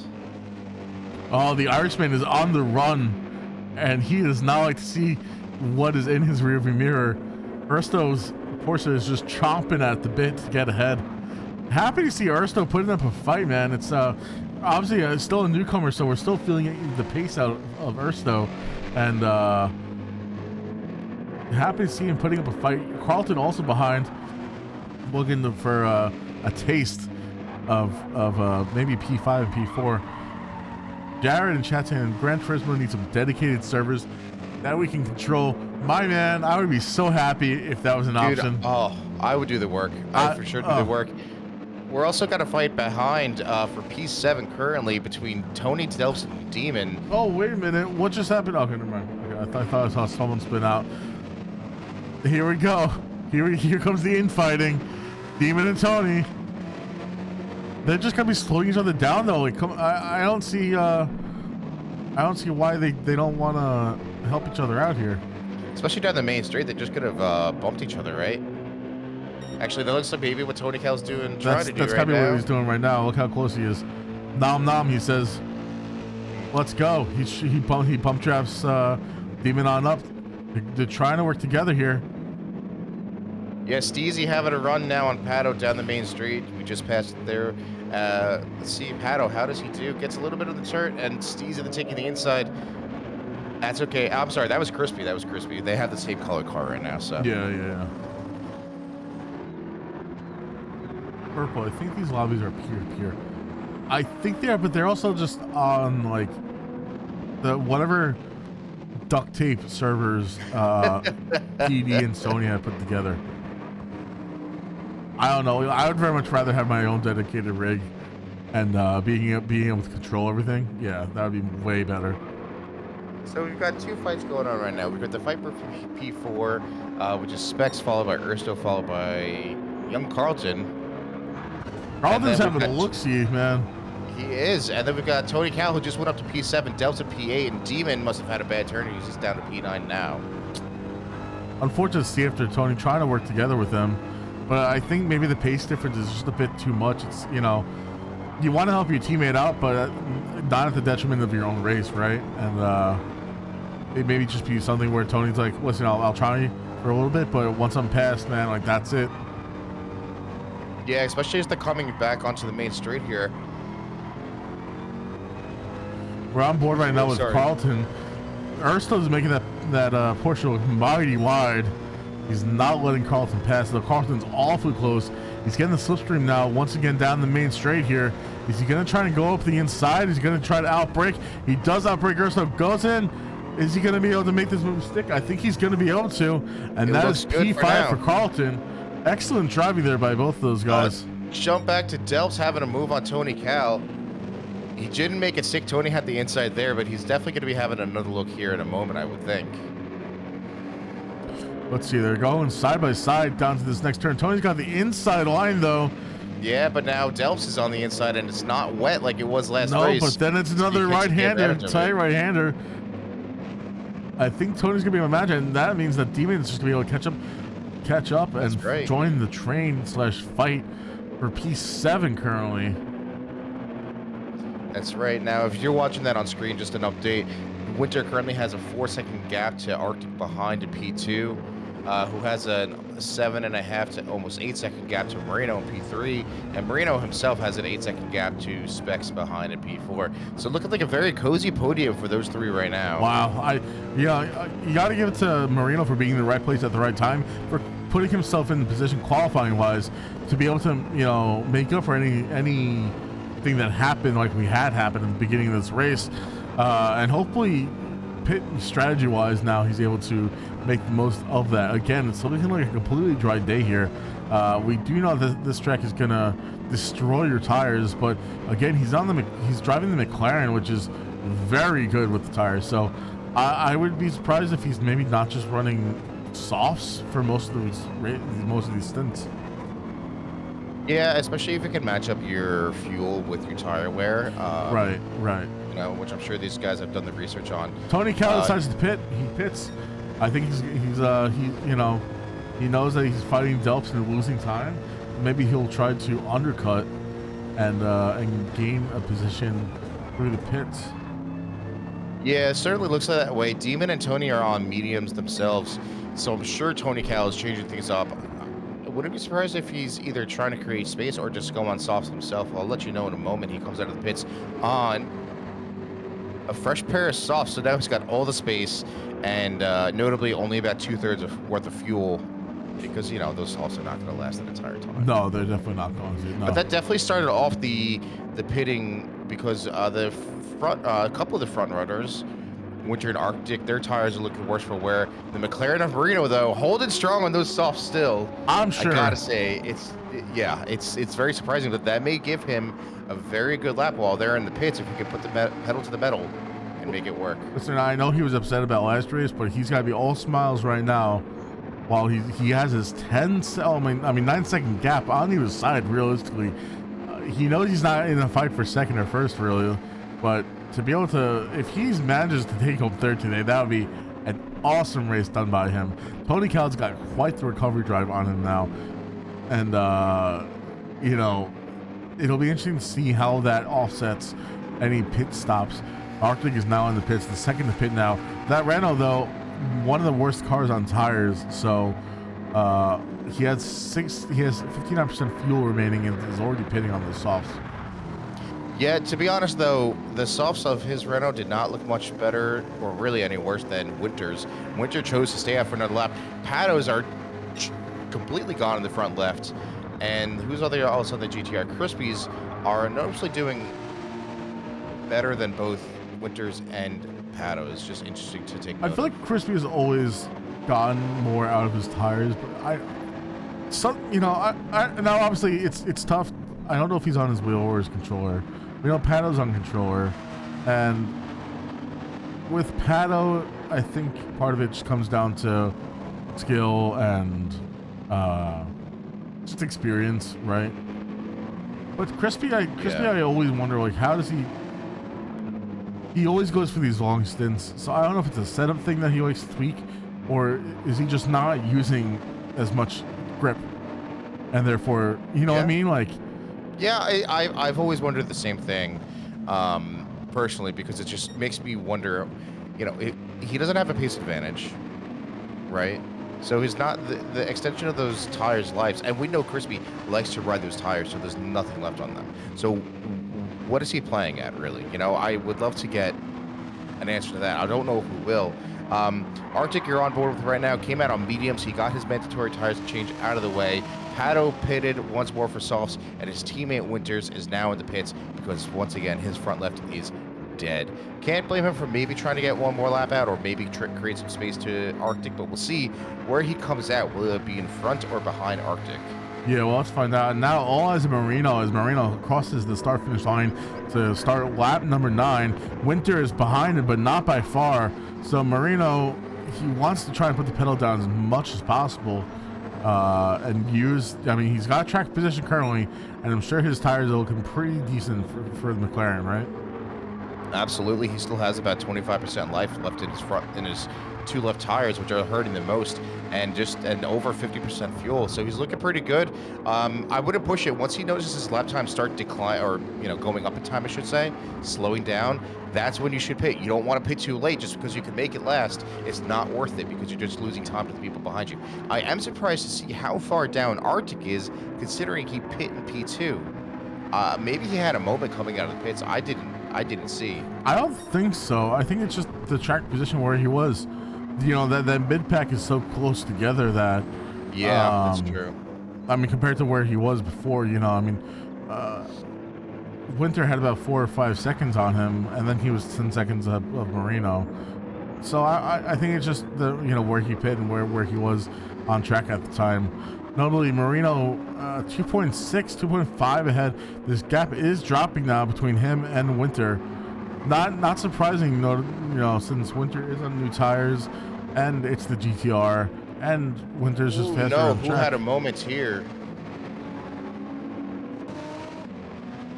Who are you looking at, bud? Specs must have spun out and had a moment.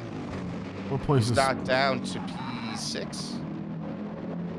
Let's take a look here, see if we can't see if we can catch that on the replay here. Currently, he was in P3. He goes wide at the downhill. His rear tires caught the grass, and he runs into barrier. Now he has front wing damage, and his tires are just looking dead, Bono. Yep. Yeah, that's really unfortunate to see. Arctic back up to P2. Marino has pitted, so he's going to be dropping down the order. Young Carlton's now pitting on his mediums. Specs pitting on his mediums. Pitted. Makes sense. I mean, after that, you might as well. It's like serving a penalty and then pitting, right? You minimize the damage of that.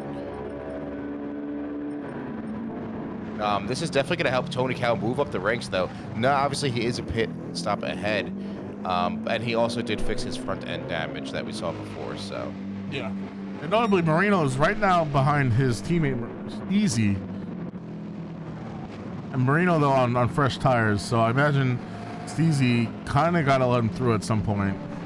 I think so. And Marino came out on fresh mediums with a full tank of fuel. So he's going to be in it for the long haul. Man, notably, though, Tony's right behind Marino. Mm-hmm. If Tony's able to make it, did Tony, he went on softs, right? He went on softs. He's just below a half tank of fuel currently, so he will obviously have to stop way before Marino. But if the pace differential is there, he's gonna really help boost up where he is. Yeah, position. I mean, look, he is right along. He pulls alongside Marino. He's trying to. He got a small lock up there, but he pulls alongside. Marino's not on these sides. He takes that place back from Tony Cal. Very good driving from both these guys, but they've got Steezy ahead, who they don't want to really interact with. I don't think, like, they're all on different strats. They're all in different places as far as their pit stops go. And behind him, they've got Crispy, who sees the action and he wants a slice of that pie. Yeah, Crispy, man, having a pretty good race, all things considered, I gotta say. Again, maybe doesn't have the pace, but he's holding on. Anytime there's someone in frame, he tends to not give up the position so easily. So I'm sure these three will speed ahead, but if they keep fighting, it's going to let Crispy just stay right with them. We're going to jump on board with Steezy, actually, who's got the best seat in the house as far as this fight for 5th curling goes. You got Tony Cow in 6th, Steezy in 7th, Marino in 5th. Now, Marino managed to get 5th. I mean, I don't know if that was just a good strat by Steele. Steezy bumps Tony Cow, and Steezy gets bumped from... Can we get a replay of that? Oh, we're gonna get a replay, all right. I'll keep an eye with how it progresses. Let's see here. Steezy's in 7th on this replay. He bumps Tony, and then gets bumped by Crispy, and he gets sent into the barrier. You hate to see that. You hate to see it. I don't know. Maybe that was just both Crispy and Steezy outbreaking themselves a tiny bit. Maybe not taking the slipstream into consideration, but unfortunate for Steezy's now 5.5 seconds behind Crispy, who's in 7th, and now that leaves Tony Cow and Marino to fight. Tony takes 5th place from Marino and is now caught up to Demon. That's right, Tony. This has really played into his hands despite everything going on. His mistake earlier on. It's a tall order for him to get a P1 or 2 finish, but he may very well be looking at a P3 finish if Marino can't come back. Now, Marino does not, you know, he's got the tire disadvantage here. He's on mediums and a full tank of fuel. But will he be able to make up that difference in his second half of his stint on those mediums? We'll have to see. Tony Cal up to P4 now. Demon just gives it the spot. Has Demon pit yet? Demon has not pit, so he's on the same mediums he started the race on. Okay, yeah. So he's got to be looking to pit soon, I assume. He's holding on Marino though, which is exactly what Tony Cal wants. And that's a good teammate right there. Man, look at the gap difference now though. 2.5 seconds between Demon and Tony in fourth, and Demon's still ahead of Steezy. Unbelievable. And now because Ersto just went off, Ersto chose not to pit at the beginning of this, at the end of last lap, I should say. Tony Cal is up to P3 because Ersto, his tires are shot, and he went wide into the grass. Tony Cal up to P3 and increasing that gap now. Crispy just pit as well. Delps was asking who pit. Crispy just pit. Delps. Steezy's in the pits as well. Steezy's also now in the pits. Ersto taking 5th position now. 6th position now gets bumped down, demoted down to 6th as Marino and Demon continue fighting. Tony Cal, man, absolutely on fire on those softs. And unfortunate for Marino that he's not able to get past Demon. Demon is just making that Mercedes the McLaren's ultimate enemy right now. But look at that difference between Tony and Arctic. 17 seconds. Yeah, and you got 20 seconds between Winter and Arctic. Winter just started a new lap. Also, Winter currently with fastest lap of 144.2. This man's being consistent, man. He had a 144.3, a 144.2, and a 144.9. So he's holding on pretty well. Arctic doing okay. Notably, his pace is kind of all over the place. And really curious to see how he's going to be able to hold on to that place, because if Tony's got the pace and we've got, 3 times the race distance left, 66% of the race distance left just about. Yeah, no, it'll be interesting to see now. We're coming across the final turn once again. Marino, like, eating the rear end of Demon here. He wants to get past. He needs to get past. Is he going to get past here? Can he do it? Can he outbrake? He's on fresh medium tires, and he does. He takes 4th position away from Demon. Urso is finally pit. Now Demon in 5th. Is he going to hold on to 5th? Is he going to try and make a move again on Marino? I don't think so. I think his tires are probably crying at this point. He's got a little bit of life left in them, but I think he's probably watching his pace diminish. Just for an example, the last few, he had 148.9, 149.4, so that's 0.5 up, with 149.3, and then 151 followed by 150. So, yeah, he's fighting, so his pace is obviously going to drop a little bit, but the tires are shot. You got passed by Marino, head in there, and go on the softs like Tony Cal has done and have the time of your life, because it looks like those softs came alive in that car near instantly. Yeah, I do think, though, that given the recovery that Demon had to have, because he started I think P5 or P6, but then he fell back behind. He had to work his way back up. But by starting on those mediums, he was able to stay out longer than pretty much anybody else on the grid at this point. And so hopefully if he gets on those stuffs, he doesn't end too far behind. He's able to make up those places once again. Ersto having a look on specs and makes it easily past. If you want to hit that replay real quick, I don't know if it'll let you grab it. That was a Bolden move. Let's see here. Let's go for this one right here. So look here, they're going to make this right-hander, and into the next turn is where Ersto, I believe, makes the move. Yes, late on the brakes. Now, there is a tire compound difference, but look at that difference, man. And that just let him get right in front of specs. Wow. I can't believe he was able to get that car stopped in time. Looks like he was carrying a lot of speed. And now he's got almost second and a half here. Oh, this could be why. I'm sorry, Specs is on racing hards right now. Interesting. Bold move, Cotton. It's a bold move. Demon is finally in the pits. We predicted that coming after he got taken over by Marino. And Delpsfer in chat, we can't willingly give you information about the race, but if we talk about it and you hear it, just like anyone else listening, do with that what you will. Just can't just tell you, oh, so-and-so's the last to pit. Demon comes out on, I'm surprised he came out on mediums. Very surprising. Obviously, him and Tony Cal are two different drivers, but you'd think they would have said, "Wow, these softs are rampant." Let's see. He did about 13 laps on the mediums. But if he does another 13 laps on the mediums, that'll be 26 out of 35. Maybe he does a soft stint for the final run. Yeah, Tony may have just moved his soft stint up. Again, we don't know their strategy. It is always interesting to see how these drivers and these teams play out. You know, the different cars and their strengths and weaknesses. Yep. Steezy pit, he's down to 11. So again, these two are on a recovery drive, and they both recently pit, so they're once again fighting to make their way back up the grid, Demon and Steezy. But unfortunate to see the drop that they're having. Yeah, it is. I obviously you hate to see it. Marino up into P4 still though, so he's doing well. Delp's up to P5. He's kind of recovered himself pretty nicely. He's on mediums that are they got about a third of their life taken out, so still got some time on them. Really curious to see what Demon and Steezy can do though. Yeah, it'll be interesting to see as the remaining pit stops unfold for the rest of this race. It'll, to see exactly what happens as far as their track position goes. Check out Ersto over here, who is 2 seconds behind Young Carlton. He's now got a 5.5 second gap on Specs.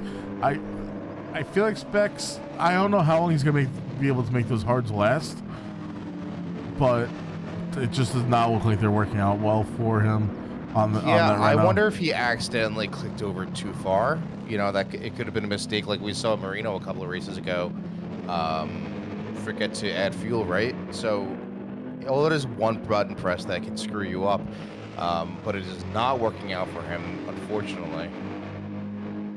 Yeah, I think it was maybe just an experiment. I don't know how much, Specs practices or not to practice, but obviously with the advanced tire wear that the Renault has compared to some of these other cars, I can understand the want to try for those hards, but I think just seeing the drop in performance, it probably wasn't worth it. Probably sticking to mediums for the most part. You see Tony Cal doing his second pit stop now. Yeah, his softs are shot. He has fuel left. We know Tony Cal is like a wizard at measuring his fuel remaining and really getting the most out of that fuel tank, but the tires are having it. Again, we know this track is going to eat them up, those softs especially. He has already done his tire compound change, so we'll see what he comes out with. Yeah, I'm interested to see exactly what he's going to be. I feel like he'll be on the softs. Yeah, I gotta say, I think seeing the pace. Oh, he does have a 3-second penalty. He must have crossed the pit lane exit or entrance line. That is no bueno, my friend. We see here Ersto having a look here on Young Carlton. He went on the outside though. Carlton had the inside line through turn 1, but Ersto is looking mighty close here to Young Carlton, and he's going to be looking to see here if he can get past here. Let's see if he's able to outbrake at this point. No, if anything, he breaks a bit too short, I think, and is going to fall in line here, I think, with Carlton. He carries much more speed in that corner though. Goes along the outside here. Yeah, I don't know. I think he gotta be kind of patient here to wait for the right spot. This is a good fight though. Urso's obviously got the pace to have caught up to Carlton, and that's really exciting for him. His teammate is further up the grid, I believe, right up to P5. Yeah, P4. P4, okay. And Ersto, there you go. There's the move right there. That hairpin, man, coming down to this downhill section. Seems to be a very popular place, but Carlton is not going to give it too easy. He's on the inside once again, and he pulls along Beautiful ahead. move there. Great to see from both these drivers. Notably, though, Ersto is on the softs. Is Carlton on softs or mediums? Let's see. Carlton. I'm sorry, I'm watching. They're swapping back and forth. Carlton is on used mediums versus the softs of Ersto. Yeah, so Ersto's it makes got that sense, tire the pace sure. difference, Yeah. But for Carlton to be fighting like this, good job. Good job indeed. Absolutely. It looks like Ersto may have finally gotten that spot to stick as he's about a half second ahead if he can break the toe here, he will be able to say sayonara to Carlton, but Carlton is within slipstream range. I don't think he's going to be close enough to really do anything.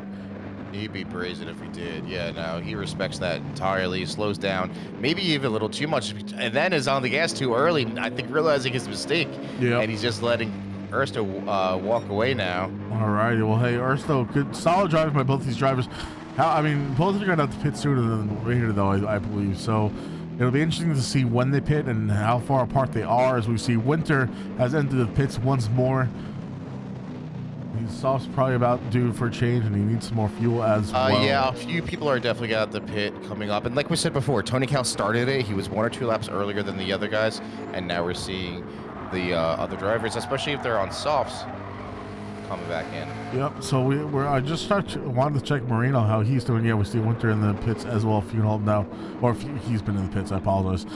Marino has 18 seconds on Tony Cal in 4th. It looks like Tony and Dopes have been fighting, but Tony was able to make it past into 4th.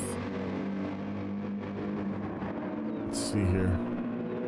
But he's got 18 seconds. When he comes out just in P2, he's on softs once more with just a half tank of fuel. He knows he can create that distance once more. And then whenever he makes his tire compound change, he's not going to have to sweat anyone behind him. Man, it's wild to see how far ahead Winter really is of the rest of the grid. Yeah. Oh, yeah. I mean, he just pit, and he's another pit stop ahead of Marino. Yeah, that is disgusting. Winter must like this track. I mean, the track and the GT are performing very well here for him. You got to give it to Arctic, man, with driving the Renault and you know, putting up the fight he is, though. Like, proper job done by Arctic. 100%. Actually, that makes me think I want to check on Specs, who, like we said, is on the hards. And, yeah, his lap times are looking at the 150s, the 149s. Quite slow, unfortunately. He's not having a good time there. He's very much into a race of his own. Demon about 2 seconds, 2.5 seconds behind him.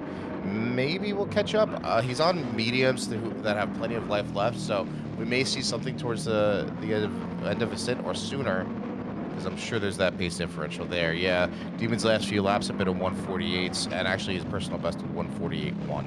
Yeah, good to see some decent pace from Demon. I know, I'm sure he wants to be further up than he is, and it just looks like that whatever happened in the first lap is really biting him and Steezy, because these guys just aren't able to make it up the grid. I mean, Steezy has Crispy coming up on him, and yeah, there's a tire compound difference, but good job on Crispy. How's our resident Zugger doing back in 12th? Let's see. He must have had a few moments, because he's down a minute 40 from Crispy. Done brand new racing softs though, so yeah, those had to be feeling pretty good as the sun is starting to go down, and Winter catching up to Arctic. Now that gap I think has been cut in half since Arctic came out of the pits. Winter came out of the pits, I should say. Of course, Arctic is on the mediums; they're well used at this point, but just again something amazing to see. And the gap between him and Marino is now 26 seconds still. I mean, just gross, absolutely disgusting. That should be illegal. Illegal. See, young Carlton has now entered the pits. Trying to see who's this behind. So we got Demon right on the tail of Specs here. And Demon out-braking Specs, goes into the corner, maybe a bit wide, but manages to hold on and takes that P7 from Specs. I want to do a quick replay of that because I couldn't exactly tell what was happening there. Let's see, he goes a bit wide. Okay, he gets a bit of a tap from Specs that actually let him settle out. Interesting. Yeah, if Specs hadn't hit, I think he would have been a bit slower around that corner. But that little bump just allowed him to square things off again, and he's up to 7th now. Specs in 9th. Specs in down to 8th now. Those hards once again just really. I mean, maybe he's. I imagine most guys are going to be doing a 3-stop here. I can't see him doing a 2-stop with the hards. Me neither. Speaking of hards, young Carlton came out on the hards on that Mercedes.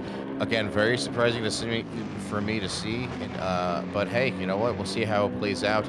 Arctic also went in the pits and is already out on fresh softs and half a tank of fuel. So we know he's looking to create some distance. Marino still will have to pit eventually, but man, that McLaren once again proving how good on its tires it is. Tires are at half health, and his fuel's at half tank. So he's sitting pretty. Listen, man, he's doing real well for himself. Tony again is having a hell of a recovery drive. If Tony could take fourth home, I think he'd be happy. I'd be really happy to see Marino take the podium today. Yeah, I think he's really deserving of showing the race that he's run. Let's see here. Delps currently in 5th place in no man's land. He's gonna be pitting soon. Those tires are looking worse for wear. Those mediums he's on. He's got 15 seconds behind Tony.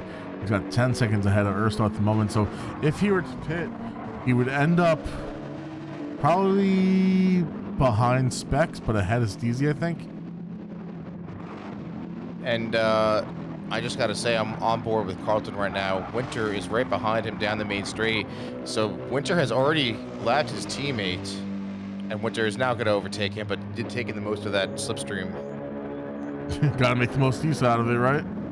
That's right, yeah. And there you go. See, that's a good job on Carlton. Like, there's no sense in fighting it out to gain, a little fraction of time. Just let Winter go. Just let him go. Now, I wonder if Carlton will be trying to make it to the end. Yeah, honestly, I wouldn't be surprised if he didn't. As long as his fuel can make it. He's at almost a full tank, so I think he can for sure. Yeah, again, interesting strategy because those hards don't get much love. They don't get much love. No, probably especially at this track, I'd imagine. Yeah, you want that grip, man, so you can carry the speed through these corners. Again, it's not the straight that you're going to be making up your time. It's everywhere else versus other people. Wow, your screen is dark, my friend. Well, it's dark out, my friend. I know. I guess I just have mine turned up. Stream, do you feel like it's a bit too dark? Do I need to turn the brightness up? Let us know. You see Crispy? Yeah, I mean, I also definitely like, it's actually dark, so letting it be dark, right? Yeah. When you're personally racing, it's another story. Oh, it's so hard, I know. Yeah. Crispy's having a run here on Steezy. Crispy's having a good race for himself. The fact that Steezy is unable to pull away, I think says less about Steezy's performance, but maybe just how Crispy's holding up. Listen, man, the races where Steezy's, where Crispy is not his own worst enemy, he does all right for himself, man. Yeah, oh yeah. It's the races where he just doesn't, and trust me, I understand. Like, oh god, yeah. Been there, done that. Where you're on your worst enemy, and you can't get out of your way, and you're just spinning off, and you get angry or whatever else like that. But no, he's doing a good job. He also, I know last season we kind of joked about it. It was a bit of a meme where, he had to get punted somewhere, and I think probably between a mixture of both the overall grid being better about it, but also I think Crispy, whenever you're in those positions where you're getting hit all the time, you have to ask yourself, is it always someone else or am I part of the problem? And I think, Crispy also is part of the grid who got better as the season went on. So happy to see that he's here today. He's putting up a fight, and anxious to see where he ends up at the end of the day. Yeah, absolutely. I'm just watching behind, or actually in front of, Steezy is Specs. Still quite some way. It says it's 8 seconds. It doesn't look like it. That's Pado's directly in front of Steezy. Pado not having a good time, and obviously doing his usual Zugger things of going in the grass to let people off.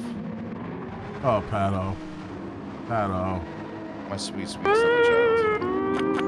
Not like this, man. Not like this. As there goes Winter passing his teammate once more. Pado's gonna sit in the gravel and just get all the blue flags over, and then he's gonna keep going, I guess. Yeah, so sure looks like that.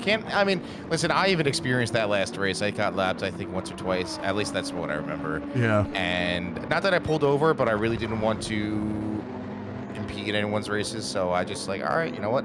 I'm having a real shit race. You can go by, and I just don't want, especially some of the re-entry points where if you go slightly off track, you know. Right. No, absolutely. Notably, though, the aura of Tony Cal, man, coming down here on Marino. He's 3.2 seconds behind Marino, and he is gaining time. His tires are feeling quite dead, though. I don't know how much life they really have left in them, or how great they're feeling, but that time is coming down, and it's coming down mighty quick. Marino's got to be feeling the pressure. He's on those medium tires, though, so he can outlast another stop.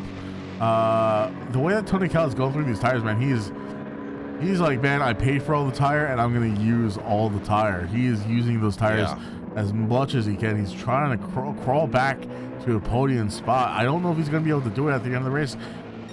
Again, we have to wait to see how these pit stops play out.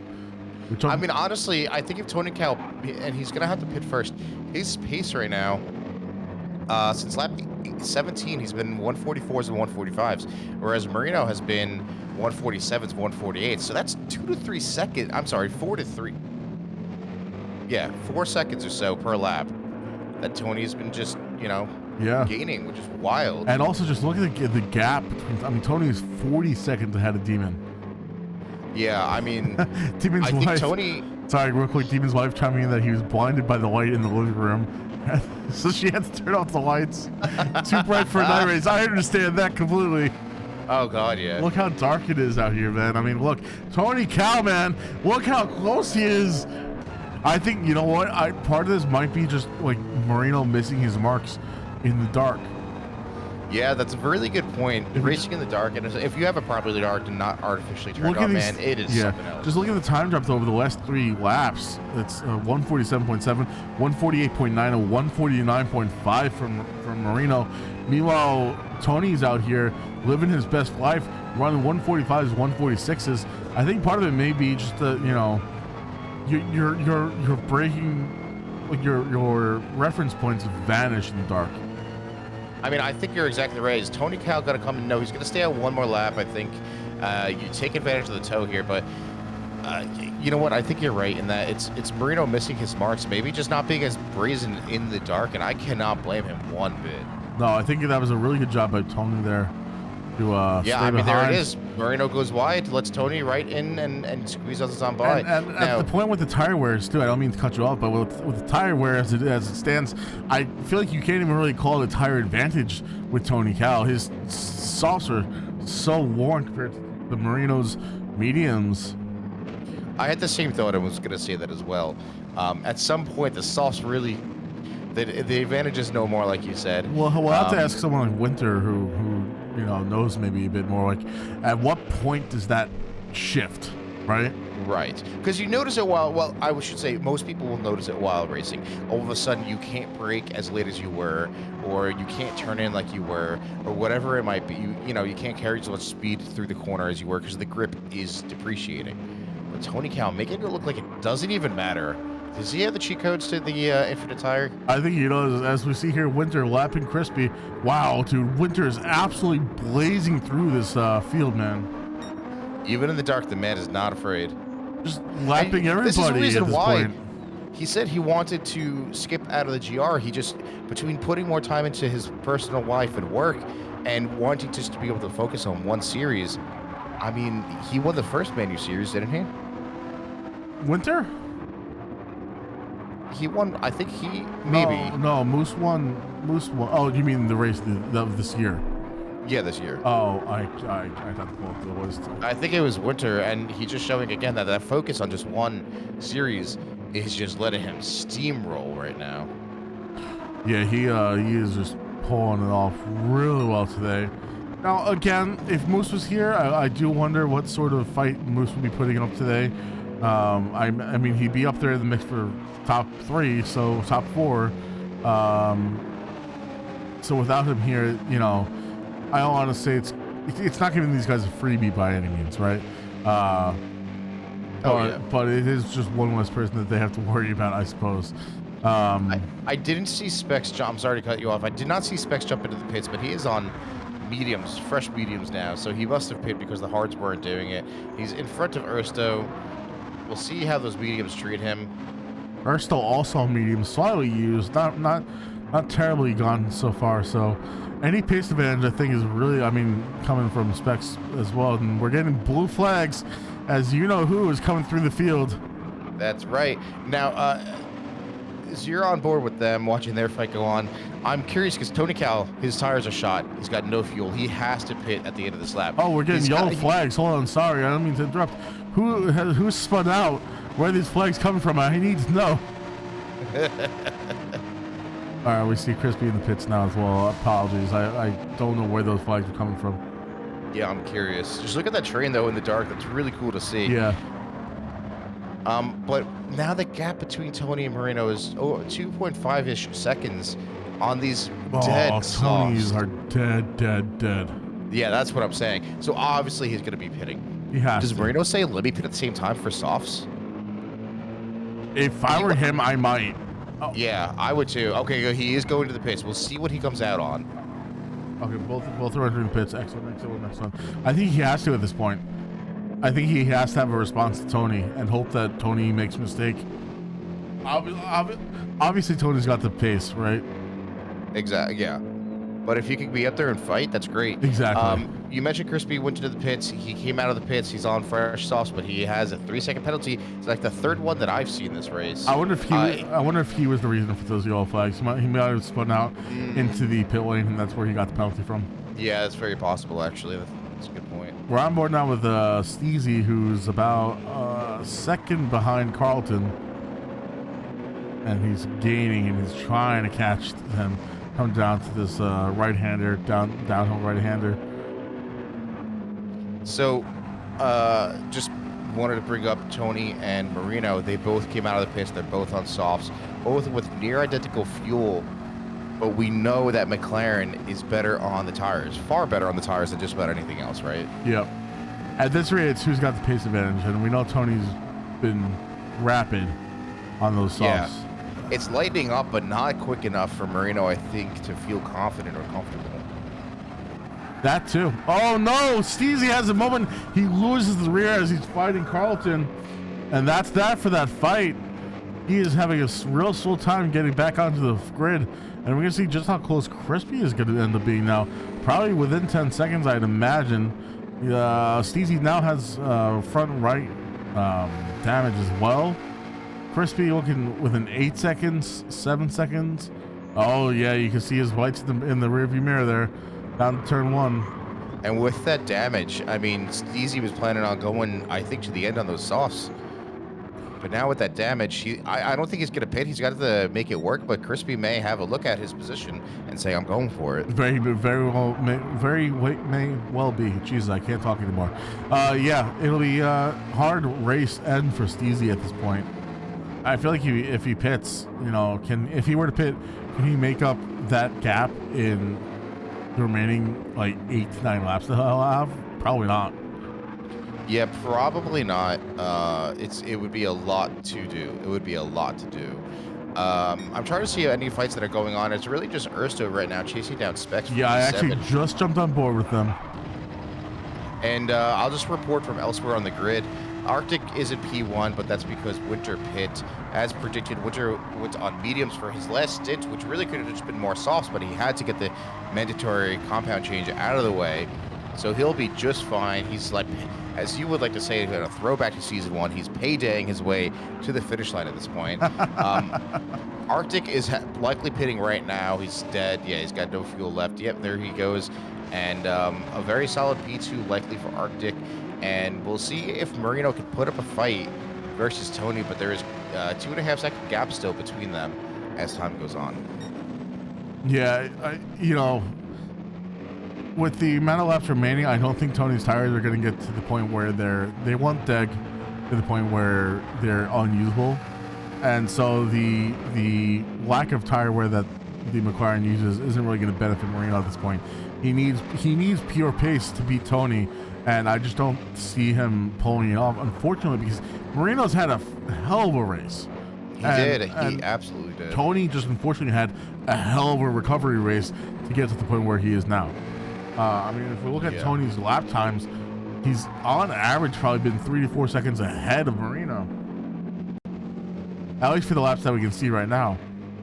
Yeah, it's astounding, and that, like you said, it's got to be how comfortable you are in the dark, and this is something that shouldn't, get Marino down. It's something that he should say, okay, I know where I'm weak, because we've all said it, how Marino has turned up this season. Oh, absolutely. Yeah, and especially to go from a last race where I know he was unhappy about how a few things unfolded, to jump into here and be putting up the fight for P3 that he has, absolutely phenomenal to see. And as we see Demon entering the pits now as well. Unfortunate race for Demon and Steezy, I think, who qualified much better than the race has gone. I don't really know. Okay, Delps is also in the pits, so Delps is kind of in the same position, and I know something happened with those three at the beginning of the race that caused them to drop those positions. And it just doesn't seem like they've been able to truly recover. Steezy went back into the pits to repair the damages, now chasing down Crispy for P10. Ersto is still chasing down Specs, and I think his tires should last for the last lap. Actually, they're coming around P1 now as you're on screen, and Delp's getting sloppy around turn 1, who just came out of the pits on fresh softs, and he's getting flashed at from behind by Winter. Well, you've got the blue flags, dudes. You got to get over. This one, it's kind of like you wish that you did have voice chat with everyone and just say, stop fighting for real quick for for one corner, you guys, to let Winter through. Yeah. And it's the honor system, right? It is part of it, I think, at least, and you see now Ersto is ahead of Specs. I didn't see where in that exchange that exactly happened. Yeah, nor did I. So Delps just came out of the pits, though, and he's still P6. And Demon just got out of the pits, so he's still big P5. Of a gap there was. So, really the biggest loser out of this, whatever happened, is Steezy. Yeah, well, Steezy, and he just hasn't had the pace this race, I think, to mitigate that damage, which is unfortunate. And then the spin out after he came out of the pits on those fresh tires means he went back in to repair it. He obviously felt it was detrimental to his pace. Yeah. That was just before, and he's gonna. I mean, all signs point to him overtaking Crispy, but it's not where we would expect Steezy to end up. No. Again, this isn't, and I'm not going to downplay what Crispy's done. Crispy's had a great race. This is, and I hate to say it, but this is unlike Crispy. Really, I'm impressed, I got to say. Yeah, absolutely. I do wonder here, though, who's going to end up 5th? Because we got a training foreman now. It's Demon v Delps v Ersto v Specs. Now, Ersto and Delps are, 4 seconds apart.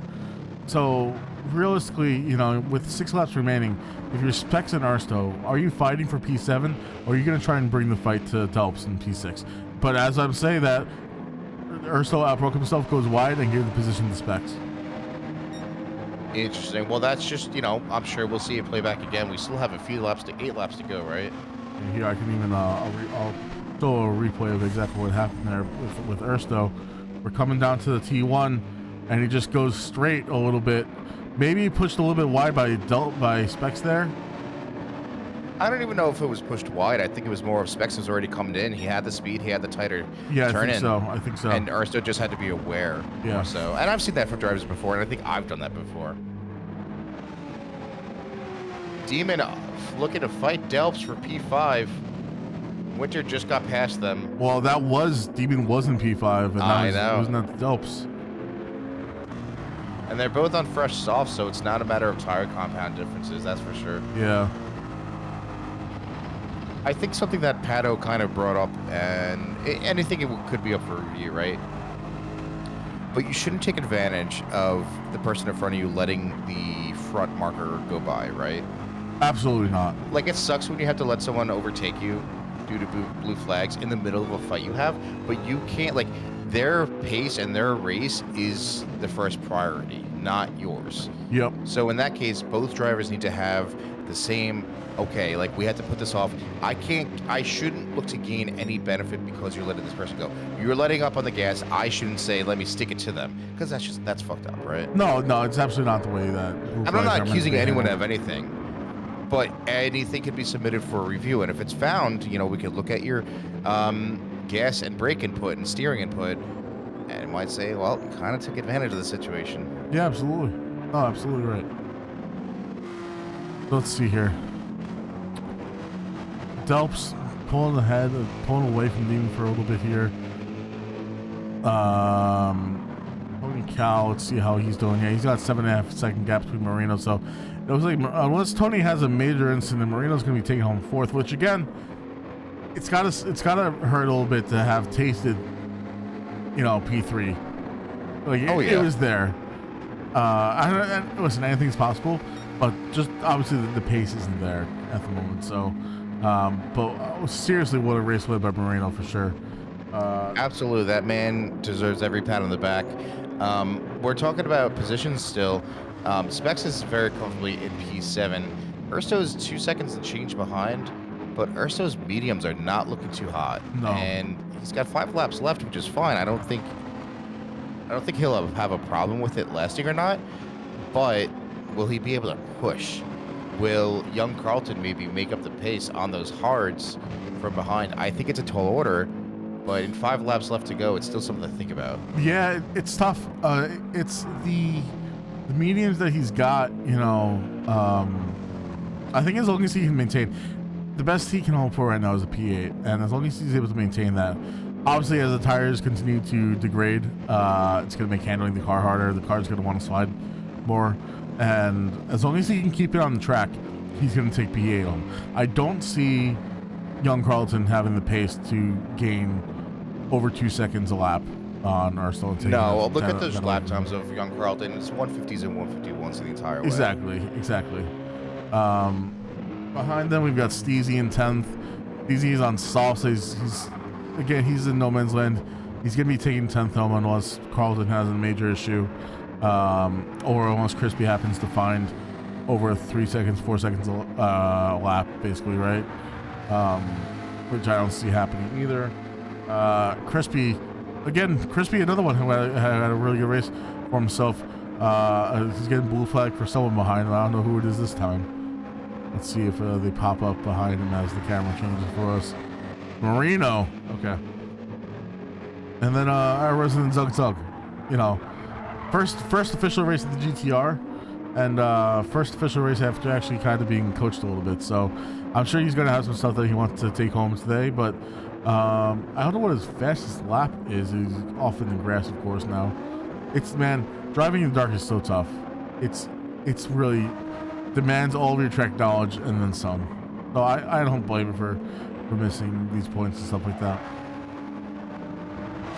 Absolutely not. And also for Pato, let's not forget his first Manu Series race was in the Viper, which is a very different car. He doesn't have the experience, and you can't expect to come out swinging, but he put in a lot of practice. I know Winter worked with him a lot, and maybe while this entire race isn't representative of that, I hope Pato will take note of the things he did well on and just try to go from there. And if they keep up the teamwork and Winter can really help build up Pato's skills, yep, be on the lookout. Pato reminds me of you and I, where we have like moments of great racing, but it's often so easy to overlook because of everything that we feel like we do really poorly, right? Exactly.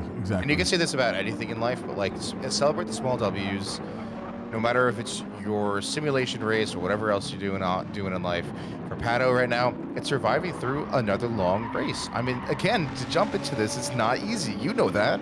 You know that from last week. Oh, I mean, forget about it, yeah. So I know that from when I raced the Porsche. You gotta give credit where credit's due, and that's not even for a lot of these guys. You can say the same thing for Crispy, someone who has a historically bad series of races sometimes, and for the most part, man, just stick through them, so. Yeah, absolutely. Oh my God! Sorry, I just had to note how the brake lights are shining on Tony's rear wing. Dude, it's so good. It's so good. There'll be some nice. Something else. There'll be some nice photos from this race. That's the nice thing about racing in the night. You get some really with the lighting and everything like that. You get some really nice photos. Actually, let me play that only. Well, they gotta fix this replay stuff, man. Yeah, it's really frustrating. Really frustrating. So we were talking about Steezy, and I knew those softs were not going to necessarily last, and they are dead. So he's got plenty of fuel left. His softs don't have plenty of life left. I think so long he can keep going and for the next few laps, you know, he's got 12 seconds between him and Crispy. He'll be able to maintain that P10, which I think was the best he could ask for after his race, as Tony Cal just laps Steezy. Again, an unfortunate race, an unfortunate pit strategy, because you don't want to be 3 laps left with that dead front left tire, especially. Yeah. Where's the other McLaren, man? Marino? Up into P4. Yeah, his tires are doing just dandy. The gap to Tony Cal now 12 seconds again. We talked about that. And just it must come from his lack of comfort in the night, and that's okay. Yeah. You know what happens. You know what, for Steezy though too, because his strategy probably got a bit skewed because of whatever incident occurred at the beginning of the race. Oh yeah, that's a good point. And he had to pit again due to the damage. Tony Cal's softs definitely clinging on for life. They're not all red yet, but they likely will be shortly in this lap. He's got 2 laps left technically, so he'll be able to do it, barring any wild issues. Don't have to worry about Marino making up that spot, though. Again, amazing to see the difference those McLarens and how they treat their tires. That's for sure. Oh man, Delps is having a look here. We have a fight that we have found. Delps v Ersto. The teammates, the Porsche teammates. Porsche teammates that are certainly going to be fighting here, and yeah, honestly, Ersto for a newcomer, I think has done a great job. Happy to see them fighting, and you know, kind of in that midfield area that, you know, if Steezy didn't have the race that he'd be having, he'd probably be fighting with Ersto as well. And so is maybe not fighting so much. I'm not too sure. Yeah, well, their teammates and Urso's tires are shot. No, there we go. His front left is dead. Yeah, Delps is on those softs. They're newer. There he goes. He just goes by. Doesn't want to be a detriment to his teammate. But I think with the gap, 9 seconds between Urso and Carlton, he'll be okay. Carlton on those hards, not treating him well. Again, those lap times between 150 and 152s. Just the hards are not it, I think, in general, unfortunately. Again, we really want them to be. I would love for them to be an option, but with our current fuel and tire wear rates, it just doesn't seem. I also just think it's whatever the drop off in time just never seems worth it. Right, exactly. And we are on our final lap here, and yeah, we're really coming down to it. You know, unfortunately, we did miss Chino this race too. Yeah, that's unfortunate. I guess he would have been another one. They had internet issues or what, but yeah, because they would have been, barring any issues, they would have been up there with Marino, and that would have been an interesting race. You know, with Marino and Tony and Demon in 5th. Absolutely. But I mean, really, you got to give it to Winter, man, who showed up today and showed up indeed. 20 seconds. He pulled an Arctic on Arctic. 20 seconds, almost 20 seconds ahead. At the end of this race, absolutely phenomenal drive. Good pit strategy. It seemed like everything worked out like he thought, and clearly, you know, like he said earlier, he's putting the time in to, you know, really practice and make these strats work. So happy to see that. Arctic going to be taking home second. Moose in chat saying that the GTRs have won every race this season, and well, you know, better picks, I guess, right? You pick a better car, bro. Actually show up for a race, Moose. I don't know. The GTR is super strong, but there goes Arctic in the Renault, taking home P2. Probably a very long race. His tires, his fuel tank is shot. Tony Cal now coming around the last few turns here to take home P3. A valiant race from Tony. It definitely wasn't an easy one, I'd say. No, he had to earn that P3 for sure. And he did a really great recovery drive. Again, it seems like he's had to do a few recovery drives this season so far. Not being an easy season for him whatsoever, but arguably, I mean, listen, you have to give Winter like a hell of a drive today. Arctic as well. Arctic really didn't put a foot in the wrong place, but Marino, man, showing up and raking in those points too, like. Absolutely fantastic job. That was a great finish, and especially for him and Steezy, that P4 finish for him is going to net them a lot of points that, unfortunately, Steezy's not going to be bringing as much to the team. Steezy wrapping up in P10. Crispy's the last one across the line at P11. I saw he spun out at the end there. Not quite sure what he's doing, trying to celebrate across the line.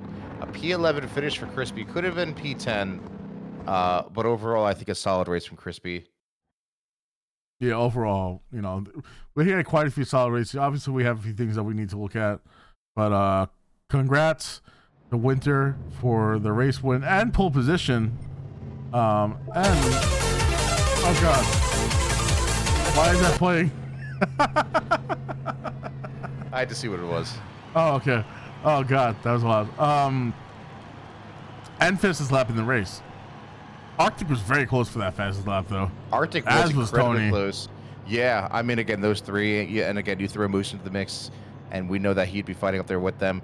Winter, though, absolutely killed it. He came home with a triple, the hat trick. He got pole position, fastest lap, yeah, and first place finish. Yeah. Absolute killer weekend for Winter. And Winter is in chat saying he was on it all race. It was very difficult getting the laps out of those tires.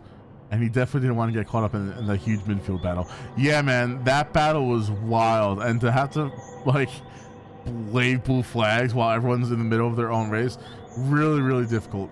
And especially the track that, the Sector 2 is so big and so technical. It's not like, there's just somewhere where it's a straight where someone can let off the gas a bit to let you pass. Absolutely, yeah. But overall, I think a solid race around Autopolis. I'd say it was an easier race for the second one, but again, more technically demanding for sure. Yeah, absolutely. That was pretty wild, though. That was a great race to see. Obviously, it's dark out, so it was hard to see for some of it. Maybe in the future, I'll have to raise the temporary exposure. So this brings us to next week. Right, that's February 11th. We're going to be around Road Atlanta, trying again.